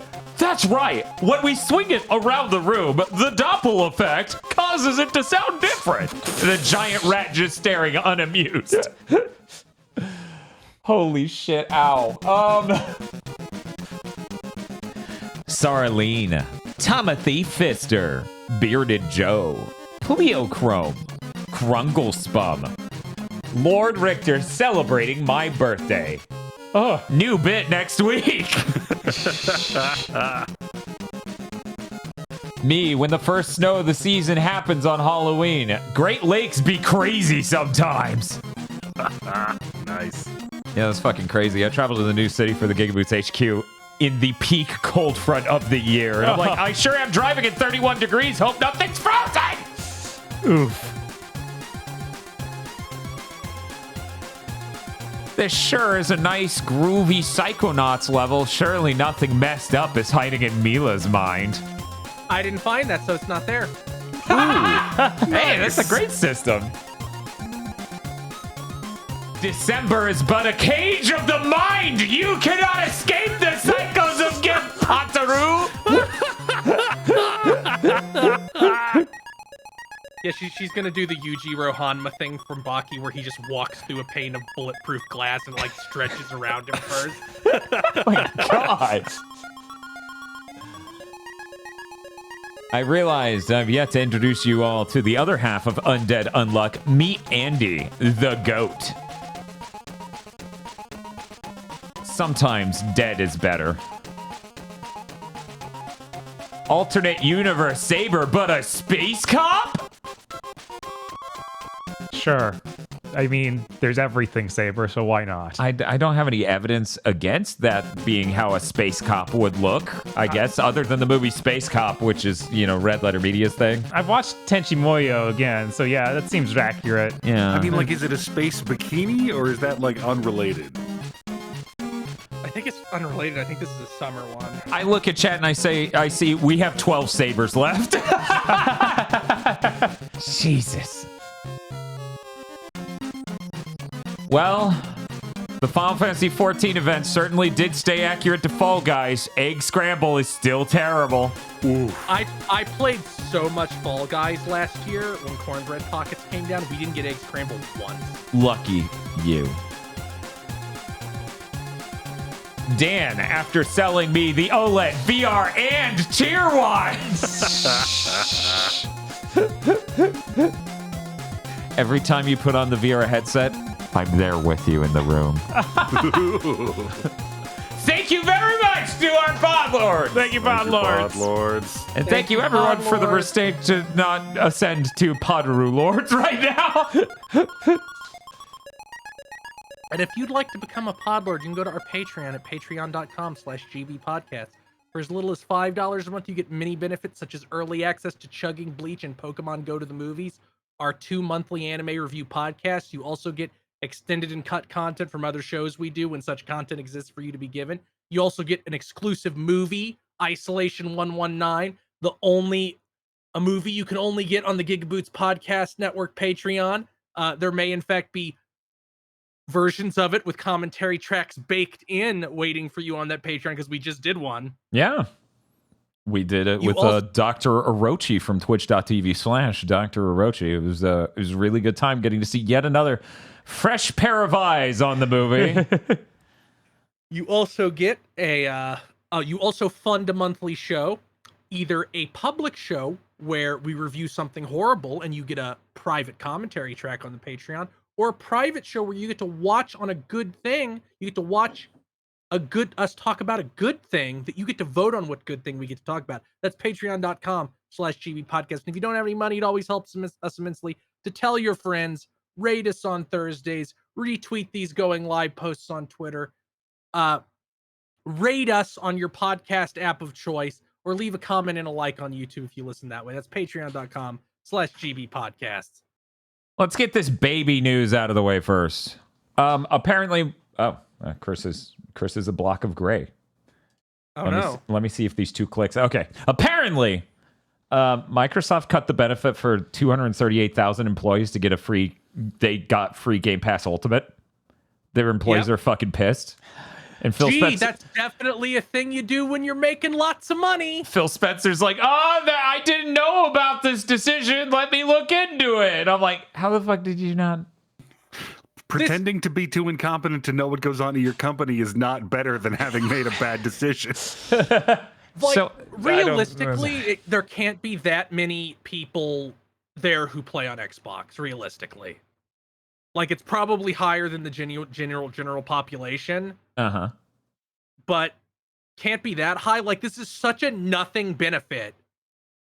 This is like if if you worked at a grocery store that gave you 5% off and they're like, we're taking that away. Yeah. Yeah, no, the cost to them is like not...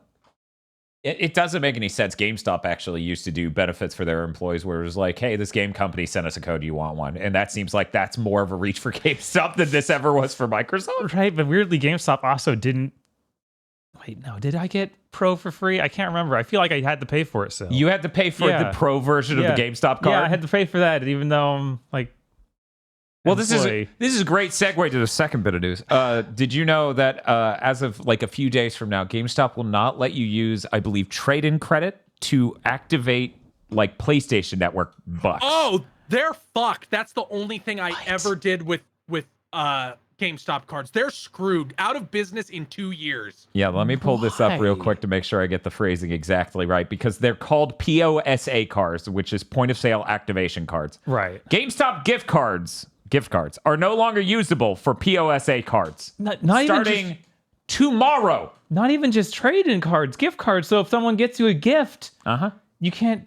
They already took his ability away from being able to use your points towards it, like 2-3 years ago now. Yeah.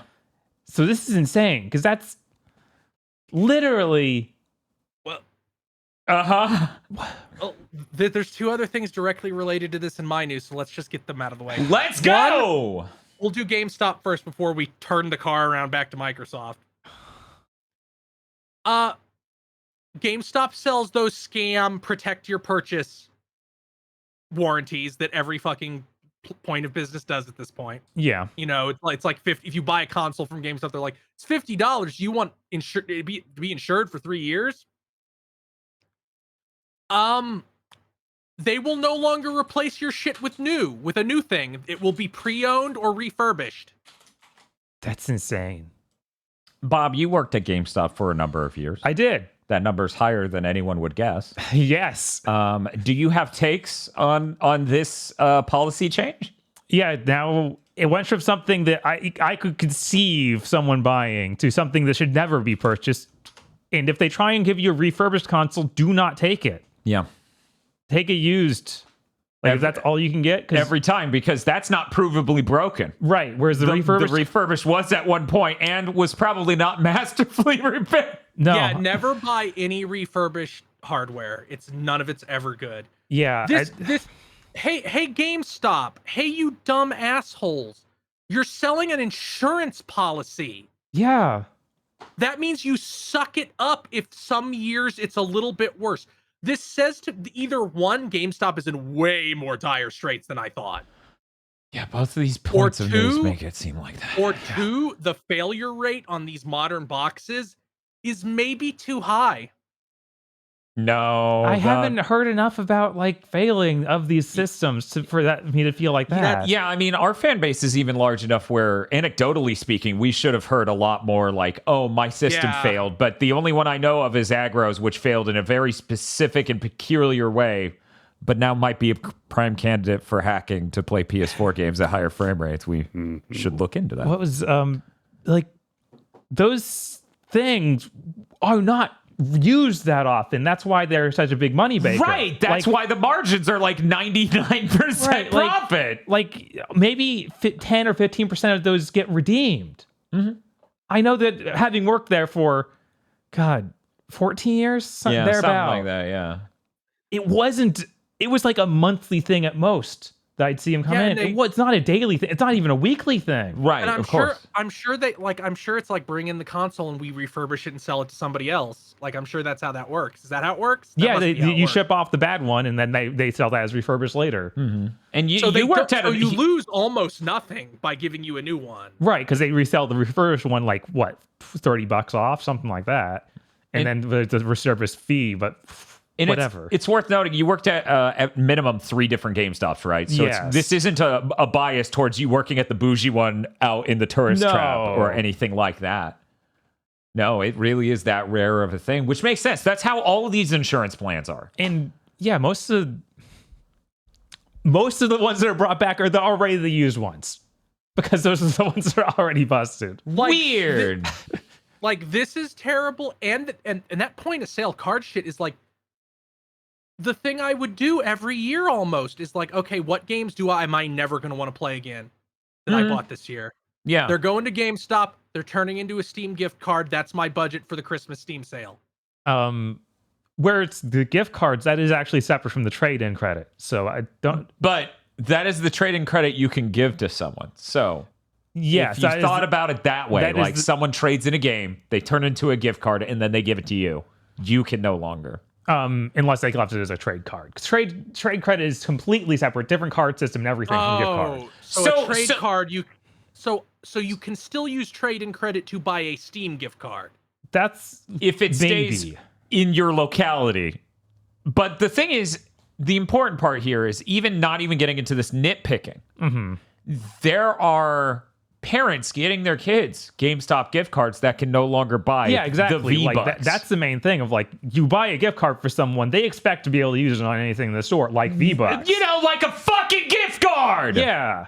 You fucking assholes! Like, in a lot of ways, this is more insane than if it was just a trade and credit card, because at least then it has some weird, like, it's in its own box, whereas the gift card's supposed to be everything.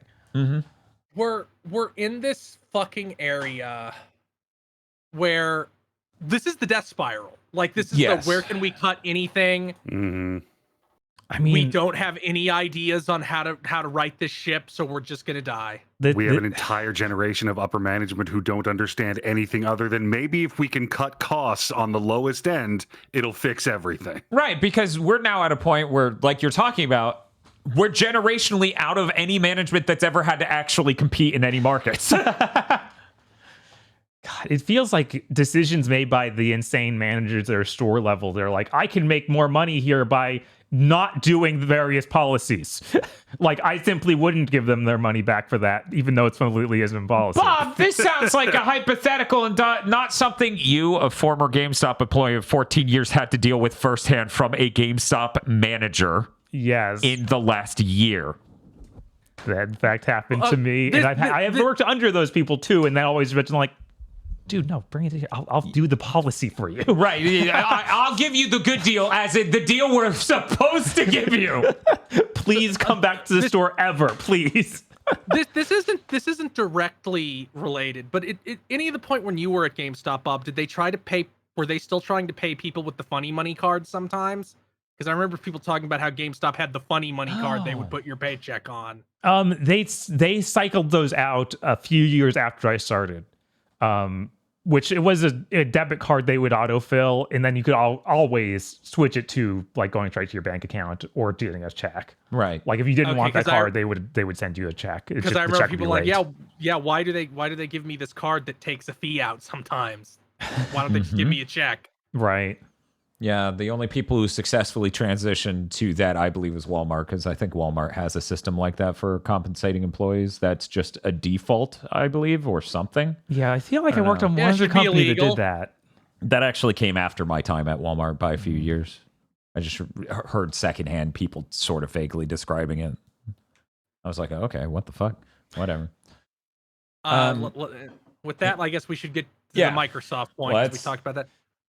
So starting November 12th or maybe 13th, it doesn't really matter. In less than 2 weeks. All third-party products will be blocked on Xbox. Controllers, peripherals. My assumption, because I've seen a couple theories. One theory is, well, they don't like people using this wacky gadget to play with keyboard and mouse against console players. That isn't it. The only thing that makes sense is they're sick. If you search for like Series X storage card on Amazon, you start getting third-party ones first.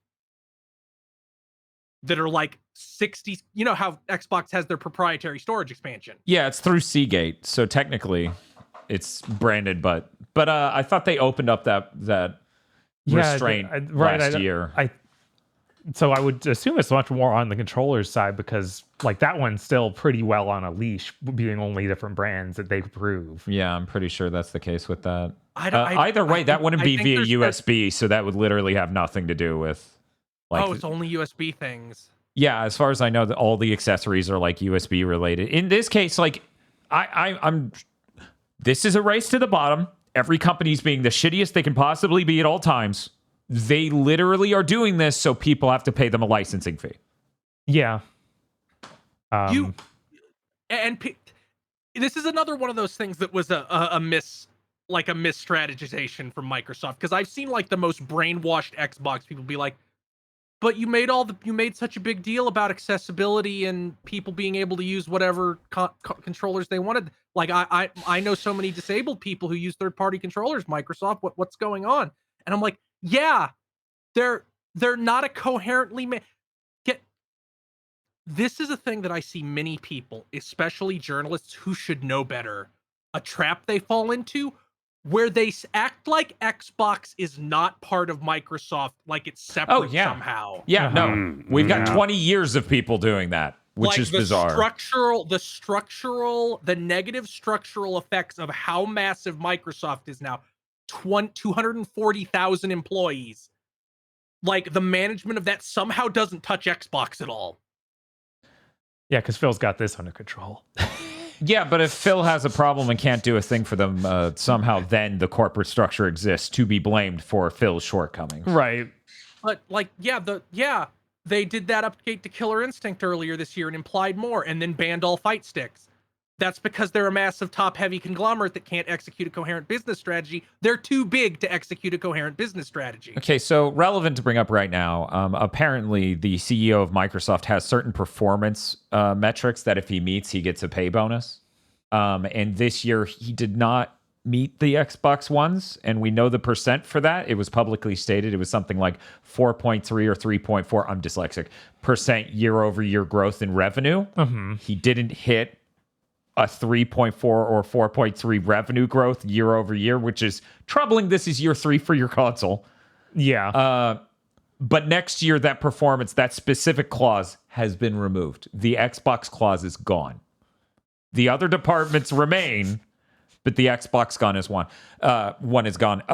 So yeah, I wonder if the licensing and only allowing official first-party condoned accessories has anything to do with them wanting to have an extra revenue stream. It's a real fucking mystery over here. They even said that they're going to be more aggressive with like authorizing stuff for third parties like that, but it'll be, selected, and obviously they would pay. It's official. Yeah. It's like, hey, I'm sure there's people right now at whoever's in charge of that Killer Instinct being like, we were trying to get something going here, assholes, and you just cut our throats. Nobody's gonna look at Killer Instinct at all now. Nobody's gonna look. They had a chance to get anybody, even one person, to be like, I like fighting games. I'll go with Xbox. No more. You just killed it. So yeah, that's I gotta stress, it really is a race to the bottom. Every company's trying to fuck you as much as humanly possible. When Sony did the thing with the DualSense at the beginning of the PS5 launch, where you couldn't even use a DualShock 4 to play on the PS5, this is just the continuation of that. One person in the market will come up with a shitty practice, and everyone else will go, oh, that's a great idea. We should fuck people too. Xbox sat here and they marketed themselves as the people who are more consumer friendly for 3 fucking years. And their primary way of conveying this was, well, we have no next gen games. Pretty consumer friendly. And we have now a subscription service where you own nothing. That's consumer friendly. That's so consumer friendly, according to a lot of people who have lobotomized themselves. Well, the Series S is cheaper, so it's poor person friendly. Ignore the fact you can't fucking have a disc and lend it to your friend the number one way I played games when I was super poor. So yeah, I fucking hate this. I'm fucking sick of this. This really sucks. I wonder if that Xbox original brand controller we have for the Xbox the even Duke? working. Yeah, the Duke. Will that even work anymore? I could find out in the middle of this podcast. The I updates get are this. rolling. Yeah, that's not out yet. Yeah. Apparently, there are multiple updates. They will just keep going, and more, conceivably more devices will. Just wait 2 weeks. You can test it live then. I'm like, yeah, during us playing through an Xbox game on stream because we have one of those. Bob, do we even have a game plan that's on Xbox? Do we have one? One game. We have so many stream goals. There's got to be one. I don't think so. I don't think Surely there's something via back compat. Right? There's got to be something like Mind Jack. Mind Jack? Yeah, Mind maybe. Jack? Yeah, that's got to. Maybe. Yeah, I think Mind Jack's on it. There we go. We can check that. Project 8. Motherfucker. Tony Hawk Project 8 doesn't run on a modern Xbox. If it did, we would be in a bizarre alternate universe that's way better. If Microsoft makes Tony Hawk Project 8 backwards compatible on the Xbox Series, I will not say anything slanderous towards Microsoft for 2 calendar weeks. Same. I swear. 2 weeks. I will certainly bring up Project 8 a lot during those 2 weeks. I will go so far as to say if they do the most horrible thing during those 2 weeks, doesn't exist to me. I have to pretend it never happened. Good Lord. There is no war in Ba Sing Se. Community Halo Day. We'll do that on PC. I have a Series X, so 4K 120, and it doesn't have to tax the PC. Yeah. If I was just playing Halo, it would be on the PC. Right. But you know. Where should we go in news? Should I just go through the rest of mine? Because I have less Go than to Bob. Bungie! Yay! Bungie has laid off several employees. I don't think we have an exact count even now. Yeah, I think the last I heard was around 100 people. Okay. So like 8% of their whole staff. These include people who have been there for 30 years, like Michael Salvatore, the most senior composer. So they basically went, hey, you know, the music in Bungie games, that won't be there anymore. This is the second time I've had to hear that. Yep. Incredible. Great. Despite initial reporting that this was Bungie's autonomous decision, it came out that no, Sony told them to make cuts. They got to pick who got cut, but Sony told them make cuts. Corporate consolidation is so fucking cool. These cuts came before the affected employees got their stock in Sony that they were going to get as a result of this acquisition. No! Of course Sue it their did. asses! Sue their asses! Fuck that! Yeah. Their no, unvested disgusting. shares went back to being owned by Bungie. Disgusting. They also fired these people on the last day of the month, so their insurance immediately ended. If they had fired them one day later, it would have been through November. Guillotine. Yeah. No, these last day firings like this need to be illegal. Ugh. And I feel like we hear that exact story several times this year even. It's like they wait until the worst time they possibly could. They will screw the people over the most they can.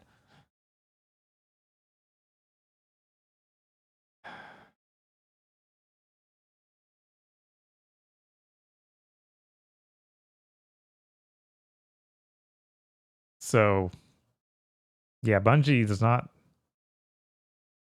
Some other things came out about it too. Apparently they brought a bunch of people in that played Escape from Tarkov to like streamers to play Marathon and see how that was. And none of them were interested at all. And this is from a reputable YouTuber who covers nothing but Destiny. Which people are taking this as like, oh, well, the game must be bad. I'm like, I don't know. I like you brought in Escape from Tarkov streamers. Like, yeah, that like doesn't tell me much. You bring in a bunch of heroin addicts and be like, you guys want to try pot? No, thank you. Do you have any heroin?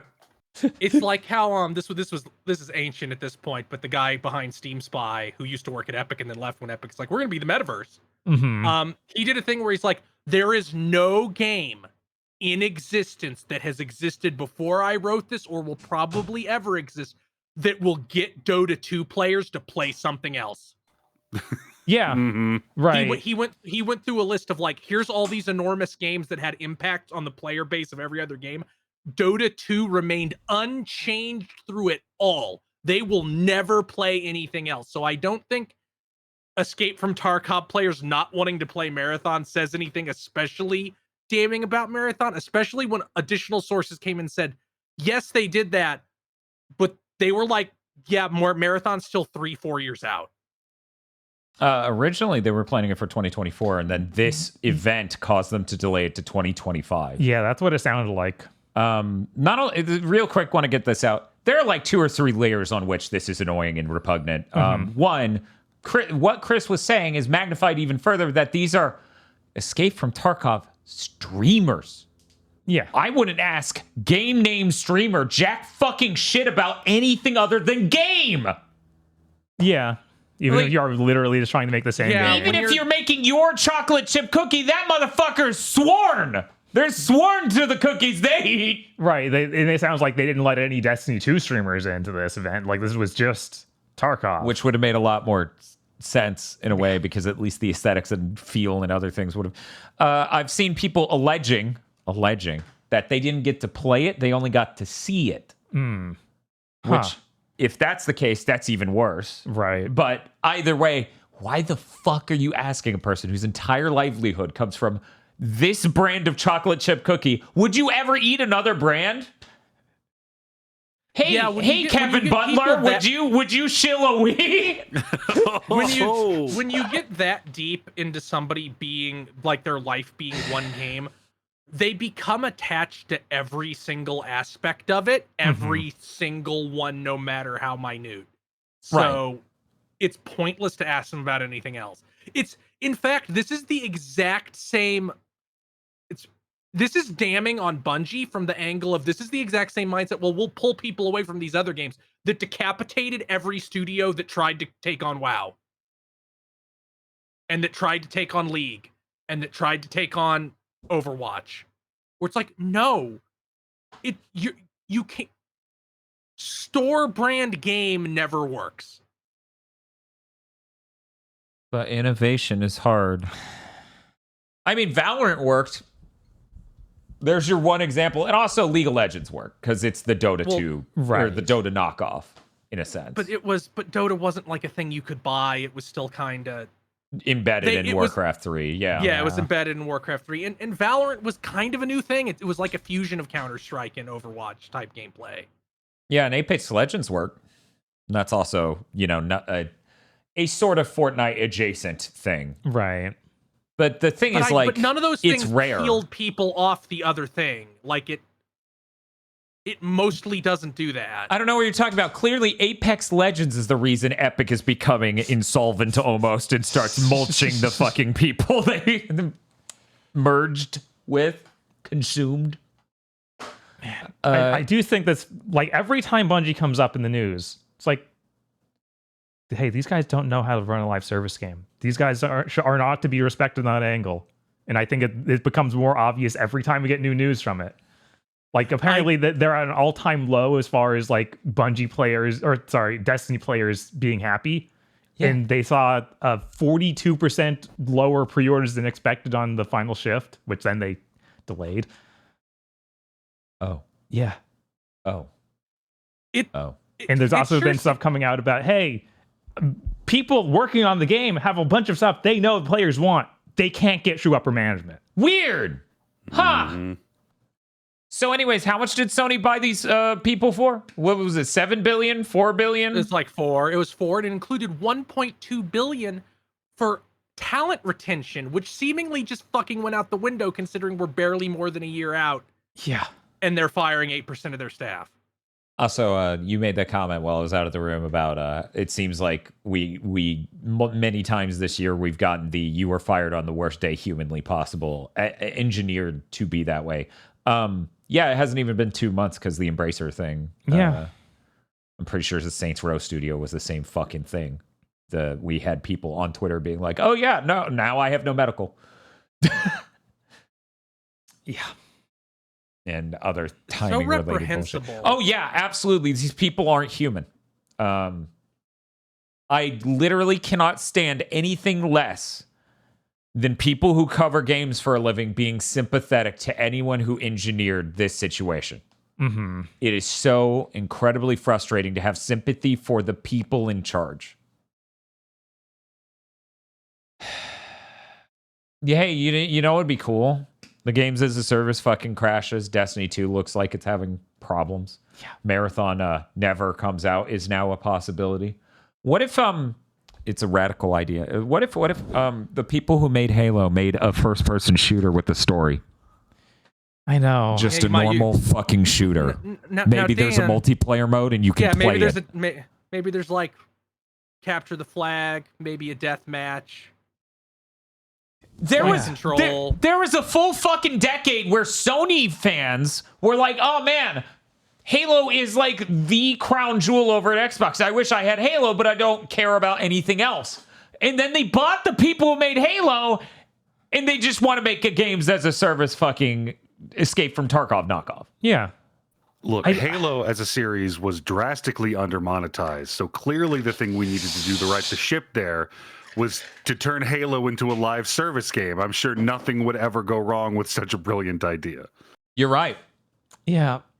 I think Halo Infinite has had lower player counts than the Master Chief Collection for like 3 months now. You mean its entire lifespan? Because I'm pretty sure there was a period where it was higher. There was a period where it was higher initially. I think that lasted a month at most. Yeah, I'm like that. I'm pretty sure that was launch period. Maybe if it ever happened again, that's cool. But like, you shouldn't. A new product. Just ask Jim Ryan. A new product has a considerably unfair advantage against any old video game. So obviously, Halo Infinite should have done gangbusters for a significant amount of time compared to the older games if it were actually good. Man, I'm so glad all this games as service shit is killed. I'm so glad. I'm so glad we genuinely seem to be at the end. We do, yeah. As someone with no real attachment to Bungie, I'm glad they got bought just to tell Sony to cancel all this shit. At least one good thing came out of that purchase: the complete destruction of Jim Ryan. God, Isn't it so fucked that I have to be, well, these two guys I hate decapitated each other with left hooks, so at least one good thing came out of the fight. Yeah, it's nuts. Let's move on to some other news. Okay. So they showed more of Vampire the Masquerade Bloodlines 2. okay. Paradox might be the worst publisher in the industry right now. In terms of fucking over the people they have working for them for no reason, and in terms of management not getting it on a level I didn't think was possible. Like, we already had Paradox go, no, we make a weird, hey studio that made XCOM, make a weird Marvel XCOM that nobody will buy, and then we'll fire half your studio. Probably on the last day of the month. creators of Shadowrun and are creators of the new Shadowrun and the new BattleTech. No, those games don't have good enough margins because Microsoft gets a cut. Make an entirely new thing. We'll fire 80% of the studio before it's out and write the entire game off as a loss. Because we sold nothing. Literally nothing. What a great industry. And now it's like, well, here's our follow-up to one of the most well-regarded cult classic computer RPGs of all time. You can't choose anything about your character. We are very pointedly not showing you the combat of this game that's supposed to have combat. The dialogue options are Fallout 4 level. There's 4 options. They're all the same thing. Voiced protagonist, even something Bethesda realized was a bad idea.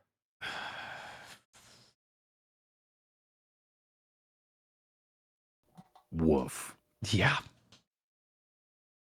None of us are like big PC guys, so Paradox gets woefully little coverage for how fucked up they are as a publisher, because they're also the ones that are like, here's a bunch of bad DLC for this game, buy it or we'll never support the game again.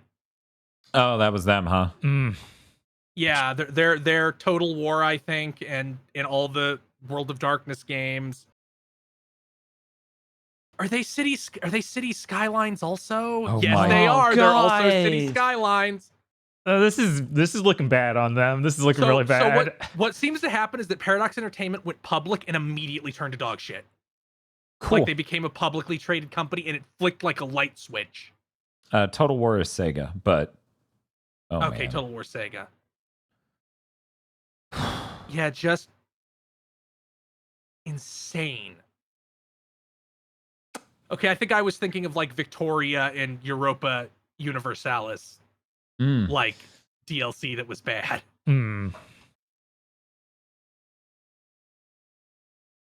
Yeah, just that is going to be one of the most embarrassing games to ever release if it actually comes out. They still have a year to cancel it. They've That's true. been writing off. They've sure been. I wonder at what point they look at their recent output and they're like, let's just cancel it. Man, Aggro, that's a really good looking donut you're holding there. Where'd you get that? Moving on.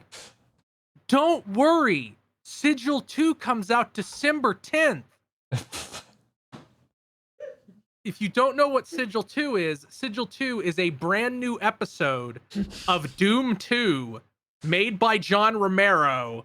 He made Sigil 1, which was a new chapter for Doom 1 a couple of years ago. And now he's making Sigil 2. It's going to have 2 soundtracks, an instrumental one by I forget who, and then like a MIDI one from a classic boom shoot composer. There's a very scary possibility I'll be some asshole who shows up to Game of the Year and is like, my number 10 game is Sigil 2, a map pack for Doom 2, a game that came out 30 years ago. How did it run on your Intel 486? Because Sigil 1 was supposedly real good, but I didn't play because I'm like, well, that's Doom 1. I don't have a super shotgun. What's the point? Fair. But Doom 2, I like. Doom 2 is one of the greatest games ever made. So John Romero flexing his level design muscles with I think it specifically is like, yeah, I'm just gonna use GZ Doom so I have all these other features that didn't exist back in the day. Right. Do all these things with it. I'm sorry. I couldn't hear Chris say Doom 2 is one of the greatest games ever made without just hearing the Rise of the Triad credits music. Well, it's true. True that Doom 2 is one of the greatest games ever made. But yeah, that's when Sigil 2 comes out. I'm excited for that. He's John Romero's implied, like after this, I'm gonna make a new map pack for Quake. Cool. All right. Good for him. And good for the gamers, unlike the rest of our fucking news so far. Minor thing. Cliffy B wants attention again. This happens every couple of months where he comes out and says a bunch of shit desperate to get attention from anybody. Because he doesn't have anything else going on in his life.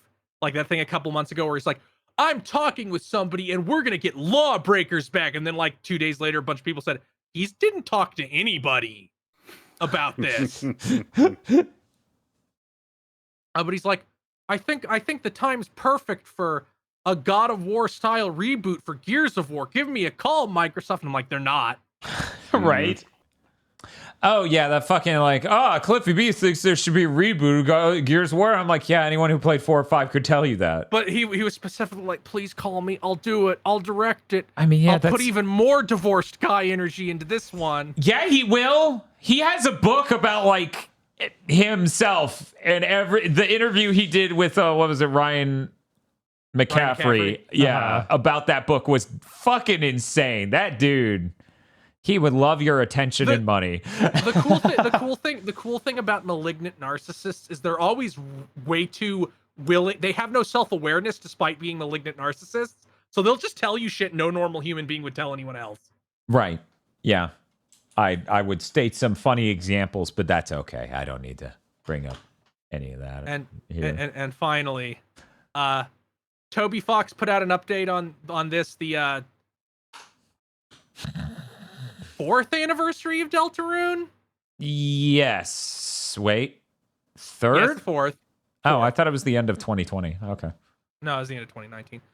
Where he's like, yeah, Deltarune Chapter 3 is almost done. My original plan was to release 3, 4, and 5 as one chunk, and that's when you pay money. We're only releasing 3 and 4 as a chunk, and then you pay money. I also hired a new producer, so this shit can hopefully start going faster. Yeah. Because it seems like he was producing, and producing is a different skill set than a creative. Of course. Ultimately. Yeah. Especially when you're managing. Like, Toby Fox doesn't have a physical studio. This is all remote work done. Mm-hmm. So you need, like, a really good producer to move that shit along at, like, a reasonable clip. What's Vinny Caravella up to nowadays? So, I knew this was going to happen, like, as soon as we were going on 2 years with not even a hint of anything, of, like, 3's almost done. I'm like, oh, this is going to come out in more parts than you implied, isn't it? And that seems to be the case. Releasing 3 chapters at once seems insane. Right. Especially since chapter 1 and 2 combined are about the size of Undertale. Except with higher fidelity assets. Yeah. Yeah, it does look radically higher fidelity. So, yeah, that's good. I want Toby to take as long as he wants with the whole thing, though, considering this is literally something that came to him in a fever dream. A literal fever dream. Literally, I had the idea for my next game while I was deeply sick and had a high fever, and the whole game was spoken to me. That's really good to have that be the experience. When I remember there's some interviews and stuff I saw that was like, after I made Undertale, I spent a long time thinking I might just be a hack, and that might be the only time like I'm able to make a thing that's good or important or whatever. So it's really funny to be like, then I got sick as hell and God spoke to me. So that's neat. That's all my news. There sure was a lot of horrible things in there, but there's a couple okay things. Right? Oh, yeah. I want to say on the Cliffy B thing real quick. We transitioned away from that a little bit too fast for me to get it out. It's really funny. Cliffy, for like at least 1 to 2 or more years now, has been communicating to everyone in the game industry that he's above games because he's now doing like musicals and other things. And comic books. And comic books. He's multi-industry, multi-math. So he doesn't need video games. So it's really funny for this to come out where he's like, I need video. Let me make video games. I could fix Gears of War. I still think it'd be hilarious if they did do that. I do kind of want to let him do it. Right? Oh yeah, no, they should let him do it because like they end on a cliffhanger in 5, and it's terrible. It's terrible. It's the worst thing they've ever written. Even if you signed up for 4 and how it went, I feel like no one signed up for 5 by the end. Yeah, so it'd be hilarious to see what he thinks is a God of War 2018 style reboot. Gears. Oh. Yeah, because that's what he said. Like. This wouldn't be a continuation. This would be in some way a reboot. So is he just going to take some of the half-baked ideas from 4 and then just do his bizarre version of that? It's like, here's Marcus and his kid. Is it still a shooter? I don't know. I assume it's still a shooter. The funny thing is Gears of War 5 is by no means a good framework, even mechanically, narratively, anything for a game to come after it, which is why I keep saying if you played Gears of War 5, no shit, you know they need to reboot it. Mm-hmm. Good Lord. Wifant happens at the start of the game. Exactly. He subverts your expectations by doing it at the beginning, and now he's just ripping off John Wick. Marcus Phoenix is cutting down trees with his Lancer that now has an axe instead of a chainsaw on the front. And he can throw it, and it comes back to him magically. We're reaching new levels of hack at every second. No, we couldn't figure out the comeback thing. It just sort of regrows. Oh, this is a new self-regenerating nanometal, Marcus. What the hell? This isn't how we did it in my day. Making pancakes. Oh no, Marcus, the nanometal has killed your wife. I can't believe it beat me to do it. I mean, oh no. My wife, I miss her so much. They sure did kill his wife in the transition between the 2 games. Fucking hate Gears. We're moving on. Hey, Bob. Hey, let's talk about anything that isn't the story of Gears of War 4 and 5, especially. What about some acquisitions that happened in the industry this month? The bar's never been lower. Sure, go ahead. So Atari is acquiring Digital Eclipse. Those are the guys who made the making of Karateka, the Atari 50th anniversary, the Street Fighter 30th anniversary. They're those people who did those collections. Frank Cifaldi doesn't work for them anymore, does he? I think he's still there. Yeah, I think he's still there. He might be a consultant or something. Yeah. I just remember him being like, no, there's literally nothing you can do about input latency. Just accept all games will feel bad in the future. And I'm like, no. And then some people held him up as a reference of like, this guy says he's in the industry. And I'm like, he sure is in the industry. But Digital Eclipse also did the first Mega Man Legacy Collection, the Disney Afternoon Collection, the SNK 40th Anniversary Collection, and that Teenage Mutant Ninja Turtles Cowabunga Collection from last year. I would like to remain positive and be like, the making of Karateka is a very well-respected game collection from this year. That thing's literally Metacritic's 90s. Which is insane for one of those. Like, Can anyone here name a time a fucking collection of games ended up in the 90s on Metacritic? I can't. I probably could if I went through like candidates, but yeah. I'm more worried. I'm more worried with this and acquiring Night Dive that Atari is setting themselves up to like contract and take everybody who does collections and good ports with them. Yeah, that's always the threat. Would that really happen in this industry? Right. Yeah, it kind of just literally just happened with Embracer. Could it happen again with a company that has the exact same energy Atari. as Embracer? Since Atari, who is not actually Atari, by the way, it's some new company with the name of Atari. Yeah, of course. 4 times removed from the original company, of course. Mm-hmm. Yeah, like they have absolutely the same energy with Embracer of like, you guys are trying to like get some big deal going, aren't you? That we don't know about. They say they'll be able to keep working on other IPs other than Atari. Well, that's good because I would like them to make a game ever again. Right. Yeah, of course, worrying. Not much else to say. Okay, let's move on. Devolver Digital is acquiring System Era Softwares. Who? Softworks. Who? They made the Astroneer, a game that released in 2016 in early access on Steam, and that's the only game they've made. But I guess they keep supporting it. Big Thing News is so predictable. I need to set one of my Corsair gaming keyboard hotkeys to acquires. Yes. Yup. God, it's been so bad. This year feels like it really has ramped up. But who knows? Maybe that's just been 3 years straight. I don't know. I mean, the COVID buff for gaming was really huge, and it feels like we're still just in the phase of the companies who didn't acquire a lot during that are now acquiring, and the people who acquired a lot during that are shedding. Bad. Yeah. That won't happen again, though, right? No, we're done now. Okay. Epic, everyone gets to stay employed forever at Epic. Mm-hmm. Man in charge said so, and I trust him. They say they're working on a new game and that they will continue to support Astroneer. Set another button to layoffs. God damn it.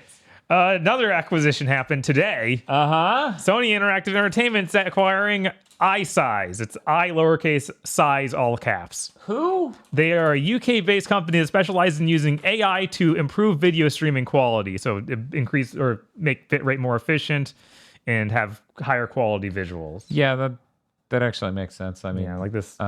If you're aware and have an NVIDIA GPU, one of the OBS settings is literally like using psychovisual tuning via AI to make the bitrate a little bit more effective to what a human would notice as good or bad. Yeah, this actually doesn't seem too bad. right. Like that's weird. Probably a small UK-based company with few employees that they will not Right. fire all of, probably. I mean, yeah, a company like that literally is basically designed from the ground up to be acquired. Mm-hmm. And nothing I'm saying is supposed to sound derogatory, so please don't take it that way. They're not artists. They're engineers who engineered a solution. So, yeah, I feel like this is just natural business. Right. Huh. And it's one of those things like, no, this is what AI is meant to be used for, not Right. what most of it is used Right, for. yeah. Like for example. Like for example, yeah, what a segue! Video game The Finals that I talked about last week. It's a terrible looking game. It's like a new esports wannabe thing. But yeah, all their announcers are AI based. They didn't pay a single actor. Yeah, the fake esports commentators are all AI based. And I'm just listening to it and I was like surprisingly convincing for AI. Right. But there is just the deliveries are wrong on a number of lines. Yes. It's shockingly unnatural, but sounds believable. It sounds believable, but it doesn't sound natural or good. Mm-hmm. So I just assumed it was people in their office, but I should have known that the audio quality is a little too good for that. Yeah. Because for people who don't know, it's a really tiny studio. Like this studio is not a big, mean thing. It's the people who ran away from DICE Right. because of all that, just making a new studio. So kind of surprising. Yeah, don't do this. But Bob, they couldn't afford a voice actor. They couldn't afford a voice actor. Not one. They couldn't. Not one. Gianni charges too much. So you do what we did back in the day. You just grab somebody who already works at the studio and have them record the lines. That shit is charming. Yeah. No, it is. It genuinely is. It is. It's way more charming than AI. Yeah. God. So terrible. I got other news, though. Okay. Things that weren't so terrible. Okay. Under Night In-Burst 2 Sys Cells What? has an open beta. It's going to be November 17th to the 20th on PS4 and 5. So that's cool. Oh, like Sys Celeste. So it's like Sys, like system, colon. Yes. CELES. All together. Shove that all together. Yeah. Okay, so Under Night In-Birth 2, Sys Celeste is doing an open beta November 17th through 20th on PS4, PS5. Yep. Fantastic. So you get to try that out. That'll be pretty cool. Does it have AI commentators? I don't think it has AI commentators. I don't know yet. They announced a new Sonic video game this week. That surprised me. Okay. It is a Apple Arcade game called Sonic Dream Team. It's going to be out December 5th. It's actually a 3D platformer. You play as Sonic, Tails, Knuckles, Amy, Cream, Or Rogue. Whoa. Rouge, sorry. Rogue, what the fuck? Yeah, it was like X-Men crossover. Hell yeah, let's go. I This- believe... Looks very nice. Yeah, I hope it someday is on something that I would actually like to play a video game on. right. Do you know if we're still signed up for Apple Arcade, Dan? Yes. Okay. I really should have canceled that. But, Yeah. But we are, yes. Frame rate looks a little choppy. I really like the sheep character that's at the end of the trailer and the splash screen that's supposed that I guess is a new character. Yeah, I see that. They have like a crescent moon on their forehead. They seem Yeah. cute. It's apparently set in a dream world. Yes, so this makes sense. So that is Pazuzu. But it is not Nights into Dreams. Don't be confused. Bob, it's okay. Well, yeah, no. only Yuji Naka would want to make Nights into Dreams over and over again, and he's in prison. That's true. We sealed him. We sealed him away. Now dreams are the only place where he can be free. Jesus. Grand Blue Fantasy Versus Rising is delayed 2 weeks to December 14th. That shit was this year? Yeah. I thought we didn't even have an actual launch date. Jesus, I'm sure as hell not getting it this year. Right?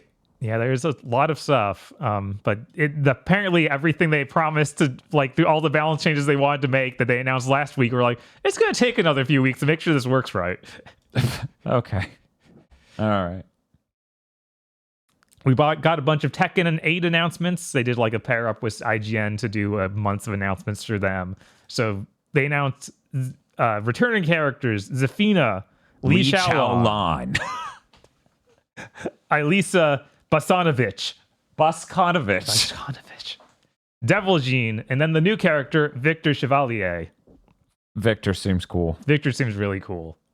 He's just old dude in a suit who has a cyber katana, pistols, and like double knives. He's a Guns the Duel character crossed with Colonel Sanders. Yes. Also, were we really pretending that Elisa Boskonovich was not going to be in this game? Like they're going to ship a Tekken without the robot girl? Yeah, no, don't That ain't pretend. fucking happening.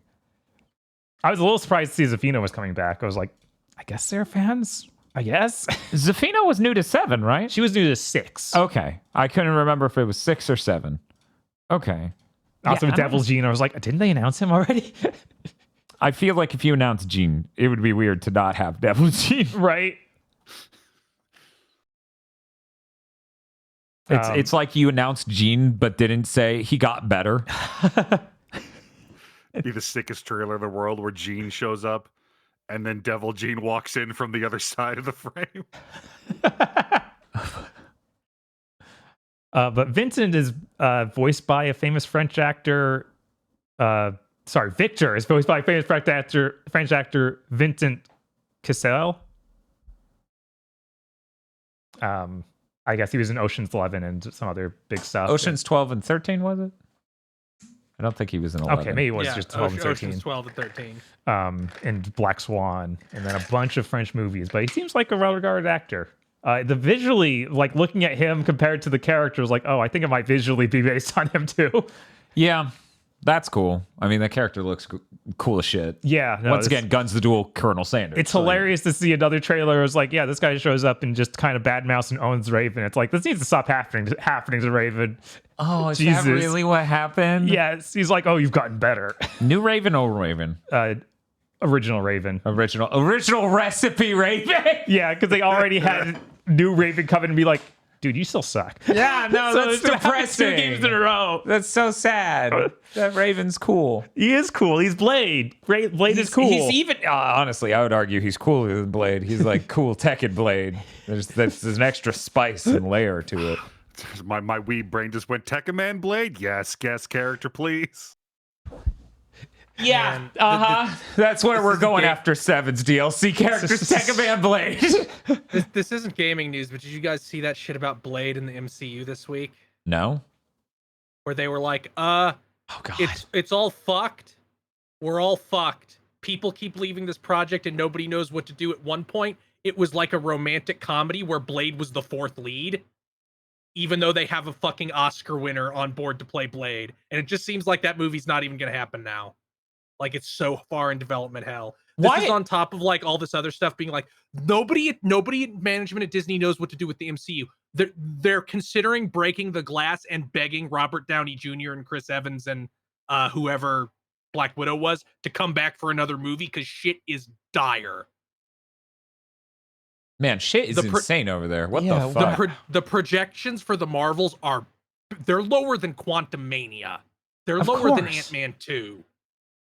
Are they lower than WrestleMania? Yeah, you took like already one of your most unpopular like superheroes, Captain Marvel, paired him with a character you introduced in a TV show that no one watched, and then have a third new character that no one cares about, like no one knows about them. They might be a Marvel hero but in comics. I don't even know. They their name is it's Monica Lambeau, I think is what her name is. And see how he's talking about it in that way? Like that's yeah, I don't fully remember. The biggest thing I remember about her is that she was on Next Wave, which was a well-regarded comic from fairly recently. And by fairly recently, I mean the past 20 years. Yeah. But yeah, this shit is over. Yeah. It feels like a fucking mess over there, which is really weird because I understand a little bit of the after Avengers Endgame and all that sort of fallout of like, oh, that was so hyped that anything coming after it's going to need to be a little low key.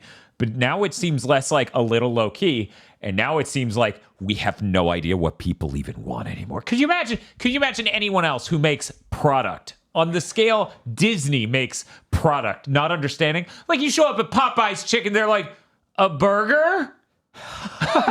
Like the level of not getting it, I feel like they've been in for at least a year straight now, has been really bizarre. I genuinely thought they would recover by now. Right. Like, it's just after that newest Spider-Man, nothing. Mm-hmm. Nothing. Which is crazy. Yeah, I don't know. This is really weird. When I read that news of allegedly they're thinking about just asking those old actors back to do a new one again, that was inconceivable to me. Mm-hmm. I think the Black Widow one's the funniest because it's like, yeah, you probably shouldn't have killed her off and then made a movie like a year later with her as the lead. Like, what were you even they already thinking broke there? that glass. Yeah, you were once. already, what were you doing already? So I wouldn't be surprised at all bringing her back, but everyone else is like, oh my God, what? Yeah, apparently the Marvels also had a bunch of reshoots. They did that entire Ant-Man 2 to set up Kang the Conqueror, and then that actor had legal trouble, and that movie didn't do good. So it's like, maybe we just throw all that shit out and make Doctor Doom the villain of the next MCU phase. If they did that, that would be really smart. I would absolutely be hyped for a Doctor Doom thing. Mm-hmm. Unfortunately, that's tied to Fantastic Four, which is like exponentially uninteresting. You say that, but I feel like Fantastic Four has more name appeal than anything Marvel has made. It does in years now. It has that, but only because they've been making stuff for character Chris can't even name immediately. You think Disney remembers that they own the X-Men now? I don't think they do. Otherwise, that should have been step one. Right. This is another thing that apparently Nia DaCosta, the director of the Marvels, just left in the middle of that movie's production to go do a different movie. Like, they didn't leave the project, they just left. They like, I'm going to London for a few months to do this other project. Goodbye, and then did. Wow. So cool. Glad to know that they have good content plans. They have great relations with their directors. What else can we get going on over here at Disney with the MCU stuff? It really feels like it couldn't be much worse. Yep. I have one more thing on the Tekken story. Oh, okay. It was all uploaded on IGN. Uh-huh. IGN should be railed against for how badly they upload videos. They have 4K labeled videos that are like, they look like 480p. They look hideous. Well, yeah, they want you to have the experience of watching a video on their website, right? But on YouTube.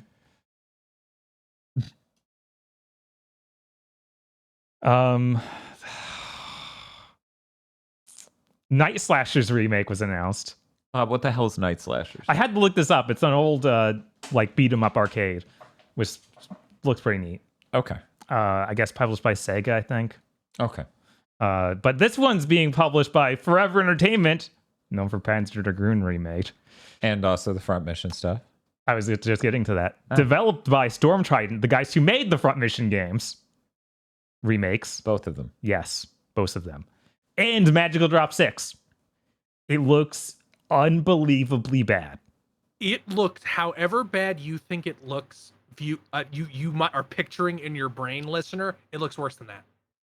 The only comparison I can think of is Sonic 4 Episode 1. It looks worse than that. Yeah, it looks worse than Sonic 4 Episode 1 by a lot. It literally looks like Chris and I both ended up at the same space upon first viewing this trailer, where it's like, this looks like something some hack company with the rights to something would have shipped for $10 on Xbox Live Arcade in 2009. Yeah. Look, we drew all the frames. Looks good, right? It looks just a little worse than if Tom Goes to Mayor was a game, a beat 'em up. That sounds incredible. I want that. I don't. It looks more to me like they made a model, put a shitty filter on it, and then like grabbed frames of it. Yeah. You build the meter and then you deploy your maxed out meter. It's like rick tick tick tock tick tock tick tock. Rick tick tick rick tick tick. It's screening. It's like cleaning the screen. This is the same studio that put out that Front Mission remake that has the machine translated text. Yeah. Yep. Yeah, like we were talking about. Yeah. This is everybody who fucking ran defense for that terrible Panzer Dragoon remake, this is your fault. I mean, it is. One, absolutely. And two, like, you can't even be like, it's nostalgia. I don't even fucking know what Night Slashers is. This just looks bad. Right? I didn't even know those were the people making it. Right? Yeah, you wouldn't. Bob threw the trailer and I watched the trailer. I was like, oh man, yeah, this looks like something you shipped for $10 in 2009. Like, you can't, hey morons, you can't put this shit out when Shredder's Revenge, River City Girls, and Streets of Rage 4 exist, especially Streets of Rage 4, which basically would atomize this if they were in the same zip code. It would just drop dead. Yeah, of course. You literally can't put these two games next to each other, because if you do, then you'll look at Night Slashers and go, so that shipped on phones when? Yeah. 2014? I mean, you can just put it up against the original game and be like, oh, what the heck did you make? Wow, that sounds a lot like the Panzer Dragoon remake. Yeah. Man, that's okay. Let's move on. There's a new mobile Kingdom Hearts game got announced called Kingdom Hearts Missing Link. It's going to be out next year. It's a GPS-based action RPG. I assume that means that like you will find encounters based on GPS, like Pokemon Go and the Monster Hunter one that launched recently. Right. So the intro sequence, like Pokemon Go, where they're like, you're a Pokemon trainer. Here's all your kit. They just brand you with an X. We can see everywhere you go. The main character is like Kingdom Hearts Bloodborne Man, which I think is pretty funny. Like he has but he's like wearing white. Yeah, I just was like, he's wearing a pirate hat, but it's a white outfit. Oh, yeah. Yeah, I get it. It's set in Scala ad Kylum. Really? Yeah. Huh. The beta... When in Scala ad Kylum? It says in a time that's destined to be forgotten or something like that. So presumably it doesn't exist. Presumably above the bubble. Yeah, they show They show the back of a character who I'm pretty sure is somebody from the Union Cross. Mm-hmm. But who knows? Like I'll care when they either make it a real game or make it a cutscene compilation movie they release on a collection like back cover and whatever else. Because they'll do that if it's gonna matter. Right. Yeah, they won't actually expect people to play this. I might play this. Depends on how bad the monetization is. I need to know. I'll try it out like I did with the Final Fantasy VII one. And yet you didn't with Monster Hunter. It's almost like I have almost no attachment to the Monster Hunter franchise. What? You're supposed to play every GPS-based phone game. Oh, that's based on a popular IP. Yeah, you have an attachment to like Pokemon Go and this Monster Hunter, and now this. No, I played Pokemon Go because it was Pokemon. No, you need to go outdoors. Go outdoors, Bob. That's this podcast is about one thing. It's going outdoors. Obviously. Also, there's a beta this year for the UK and Australia. Only them. That's rude. Right? My final piece of news. Oh. NetEase Games is putting together another new studio. This one's called Fantastic Pixel Castle. Interesting thing, it's actually designed entirely around remote, like, first stuff. Like, everything's trying to be fully remote. So remote workplace. Yeah, remote workplace. Interesting. It's led by Greg Street, which sounds fake. And Brock Avenue. But he worked on WoW, Wrath of the Lich King, Cataclysm, and Mists of Pandaria. Also was lead designer for Age of Empires 1 through 3 and Mythology. It was like, oh, I might care. Yeah, that's not a bad pedigree. Are those good expansions, Chris? Slash aggro. I like Wrath and Mists of Pandaria. I don't really like Cataclysm. And now the aggro take. Kata depends on whether or not you were running endgame stuff, but Wrath ruled, and I don't just say this because I'm a Frost Mage. Okay, I believe you. But yeah, the team's going to be made up of a lot of people that worked on World of Warcraft, League of Legends, Guild Wars 2, Fortnite, Overwatch, and Valorant. Oh, okay, cool. They're working on MMO. It's called codenamed Ghost. And we're going to find out more about it next week. Guys, I turned away. I hadn't read the next line of news, so my reaction upon hearing this, what the fuck do you mean they're making an MMO? Yeah, I assume these dudes were just going to make another StarCraft knockoff slash like those other guys. No, these are directly the MMO guys. I'm getting really strong and terrifying WildStar vibes from this announcement. Yeah, that's fair. Especially since they're announcing we're starting development on a big service game in the midst of the corpse field. Mm-hmm. When they're all dead, it'll just be us. They'll have to play our game. But I guess we'll find out more about it next week as they do some sort of live stream where they talk, or we see more people working on it, and they want to involve the community early on. So they wanted to get feedback from people immediately. Now, this may seem weird, but I honestly believe now is a good time to try an MMO because none of these games as a services are MMOs. That's true. The only MMO to launch recently was that Amazon one. Right. Who knows how the new world's doing? Yeah, and the only MMOs that are like currently relevant are old ones like WoW and Final Fantasy 14. And that one that Amazon brought over but didn't actually make that I can't remember the name of right now. That thing. Yeah. So that's really it. So I feel like maybe now is a good time. Maybe. And again, I think the most exciting for me for this, like the only reason I think this could be good is, it's fully remote based. Like it actually is dedicated to that. Right. Like that's positive for the industry. Of course, because then you can hire people from basically any country too. Right. And they even say that in the announcement of like, we can just hire talent from wherever, we can get the best people. Right. Exactly. I'm sorry, chat is begging me to say also RuneScape.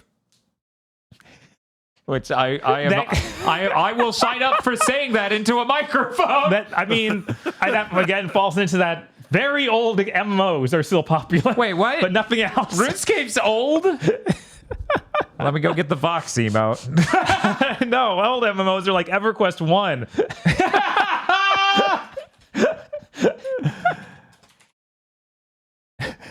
Yes, cool. I can't just type the word new. I did actually get to see as a streamer said something, and then their chat, me included, just started posting that emote of boxes, and they're like, "What? It's not old. It's not old." There was a really funny bit on Twitter the other day where Pat Stares at kept saying that Star Ocean 2 was like 15 years ago, and people were like, "No, add 10 more years." And then he's like, "God damn it, I can't. No, that can't be right." Our features weren't good only that long ago. Pat, I'm the same age as you, buddy. You played this shit in middle school. What the fuck are you doing? I'm in high school now, I swear. Wait, Pat is? He's like, no, it can't be that long ago. I'm still in high school. Oh, man. Jesus Christ. But that's all my news. That's it. We escaped the news. Well, people will be interested in knowing tomorrow will be the second and final vote for what is the theme month. Ooh. of the first wave of the GigaBoots Dotathon that will not end. During said stream, we will be playing a game that I have not played, which defies expectation. I really should have beaten this at some point in time. Mario Galaxy 2. For people who don't know, I love 3D Marios. So it's really fucking bizarre that I've only played 20 minutes of Mario Galaxy 2 ever. So, since Mario Galaxy 2 is a chunk of a video game, you have quite some time to stop on by and vote for what will be the theme month from the Wave 1 rewards. Also, we hit some terrible goals. I'm going to look real quick just to confirm like what exactly has happened. What's up, Chris? I'm not gonna put my finger on the scale on this voting, but I will say you guys need to read what Dan and Bob put in that demon pit. There's some fucking shit in there. Yeah, it's fucking vile. It really is just the worst we could have made. It maybe is the best, like, all awful games, all irredeemably terrible games, but perhaps the best collections of streams you could ever get. I mean, it got a lot of votes the first voting period. People read what was in there. It wasn't like last time where there were too many, so it was choice paralysis. There is just, it's nothing but bad. And, you know, I might as well bring this up, so let me, because this happened right at the end of the Castlevania stream, like literally right at the end. So I didn't know it happened, but let me take us over to here. You can do it, buddy. I believe in you. Good job, Photoshop. You changed between two different monitors with different scaling. Let's go ahead and pop this up over here. And we hit a goal. No. We hit this goal right here. I don't like seeing what the goal is next. We got X-Men Destiny is now a game we'll have to stream.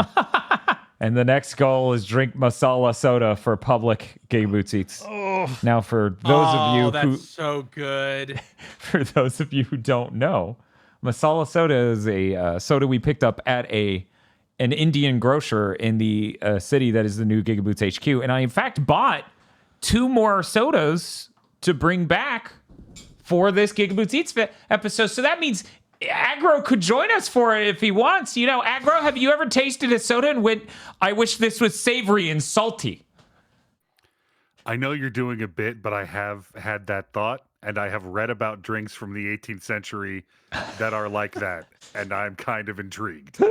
Well, that's fantastic. Yeah, I'd be... sometimes I watch like a bartending YouTube channel. I just remember them making a drink from like a 60s drink like a drink manual called, I think, like a beef fizz. A beef fizz, yeah. Oh. That's like beef broth and seltzer. Oh, that's strong. You know what?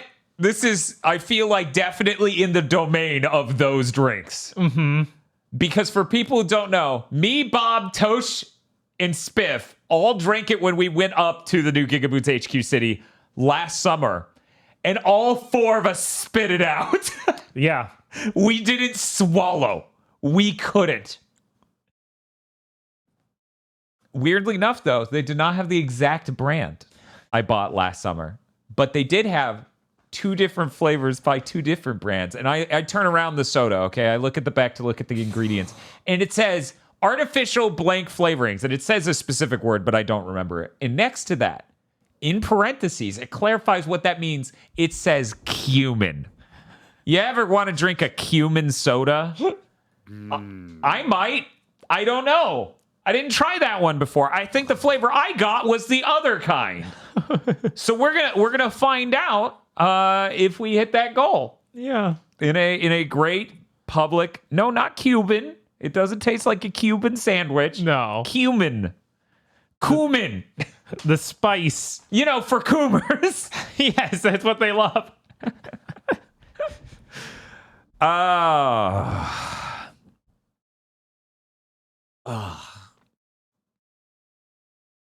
Like the worst thing we'll ever have on GigaBoots Eats. I mean, since we already did the peanut butter, the no calorie peanut butter. No, I think that soda was worse. I didn't spit out the peanut butter frame one. Bob and I and Aggro, if he joins us, we just need to get a spittoon and sit it between us. Oh. Oh. Got to carry a bucket around with you like you're at a fucking wine tasting. Yeah, you can see it. You can see it in the frame, just barely sitting on my lap. This bucket. Oh. So yeah. Anyways, that's what's happening. So feel free to stop on by tomorrow. Vote for the theme month that you shall receive. Maybe push us past that goal to drink. I love a lot of different, like, I love groceries for, like, cuisine from other countries, like Filipino markets, Korean markets, Indian markets, but that soda's the worst fucking thing I've ever fucking had. Yeah. Everything else I bought for the Indian grocer was fucking awesome. Like that snack mix and that other stuff, fucking great. Shit, while I was up there recently, Spiff picked up a yogurt mango drink. Oh. And I was like, I wish I got that, but I don't have anything to keep it cold all the way down. And yeah, right. That's not something you want to let warm up. Yeah, no. It looks so fucking good. Oh, I got a drink just at the local Asian market that was pretty good. Oh yeah, what was it? It was a tea. It was green tea flavored with something I hadn't heard of. But it had a picture of Nami from One Piece on it. And it was actually really good. That's great, Bob. That's great. Hey, Chris, what do you got coming up in the next week? On Saturday and probably Sunday or some other day. Starting on Saturday and then finishing on another day before the next big thing to mention. I'm going to play Brutal Legend. Make sure to show up for those streams because there's a lot of licensed music in Brutal Legend. Yeah. I can't guarantee that anything will survive coming to YouTube. Yeah. They might not even survive like VOD storage on Twitch. Yeah. I've missed too many of these streams of Chris's in the last month because my sleep schedule's been so fucked up. I keep waking up at 6 p.m. Right. And when I wake up at 6 p.m., my first thought isn't, Chris is streaming, get there. It's, I'm fucking awake. God, I feel like shit. So hopefully I also get to join for this Brutal Legend stream because my sleep schedule is somewhat fixed now. I do not know anything about Brutal Legend. I know that it is an RTS they tricked people into thinking was an action game. Yeah, the demo is not RTS-like at all. So every time I've ever heard somebody talk about it, I'm like, that is simply not at all what I played. I hear it's short, so you might actually finish in one stream. I would imagine. Maybe. We'll see. I know that, and I know that Bobby Kotick had a lot of quotes about saying he kept needing more money and time for this game. I looked at the game and thought it was shit, and then it came out and didn't review well and didn't sell well. I was right. So we'll see if he was right. You happy, Tim? You made Bobby Kotick right. Right? We don't know that yet. I have to give it the official test. He sure loves Jack Black, though, because I think he tried to get Jack Black in every subsequent project. He did. Even when it made no sense and massively bloated the budget of the game. Who knows? Maybe Jack Black did it for barely anything. That's true. I did enjoy. I think it was the Game Awards 2014 or 2015, maybe even 2013, where one of the celebrity guests was there and he was talking to Tim Schafer and he's like, "Yeah, you mentioned all these celebrity voice actors who are in Broken Age. How much of the budget did that cost?" And then you saw like Tim Schafer's face like collapse inward as he became unable to say anything. Yeah. I think this was a couple months before Broken Age had to announce, we ran out of money, so the game's in 2 parts. Yeah.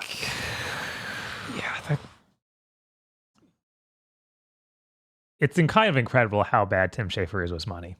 Like, that's his most notable feature, is a game designer.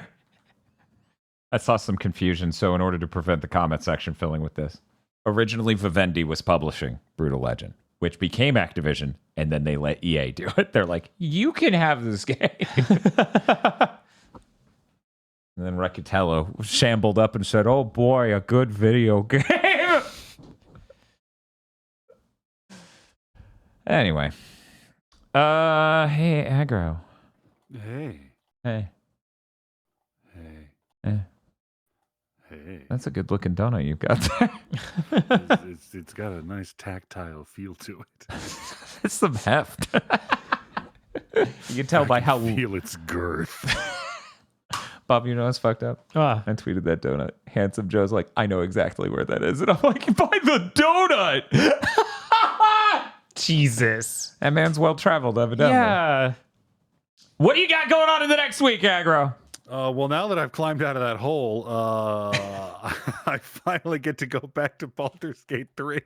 Oh, you had to finish, wow. right? Off while I try and heal the hole in my head that Chris maliciously put there. That's just what co-hosts do, I guess. I don't know. I'm going to try really hard to finish that game before I jump into any other long JRPGs that I need to play before the end of the year. Yeah, you're not planning on picking up Star Ocean. Yeah, I would like everyone to help me by pretending that Star Ocean has not come out yet. I'm sorry, man. I'm sorry. Well, that's going to do it for this episode of Big Think Dimension. We will see you all next time. Oh my God. Yes.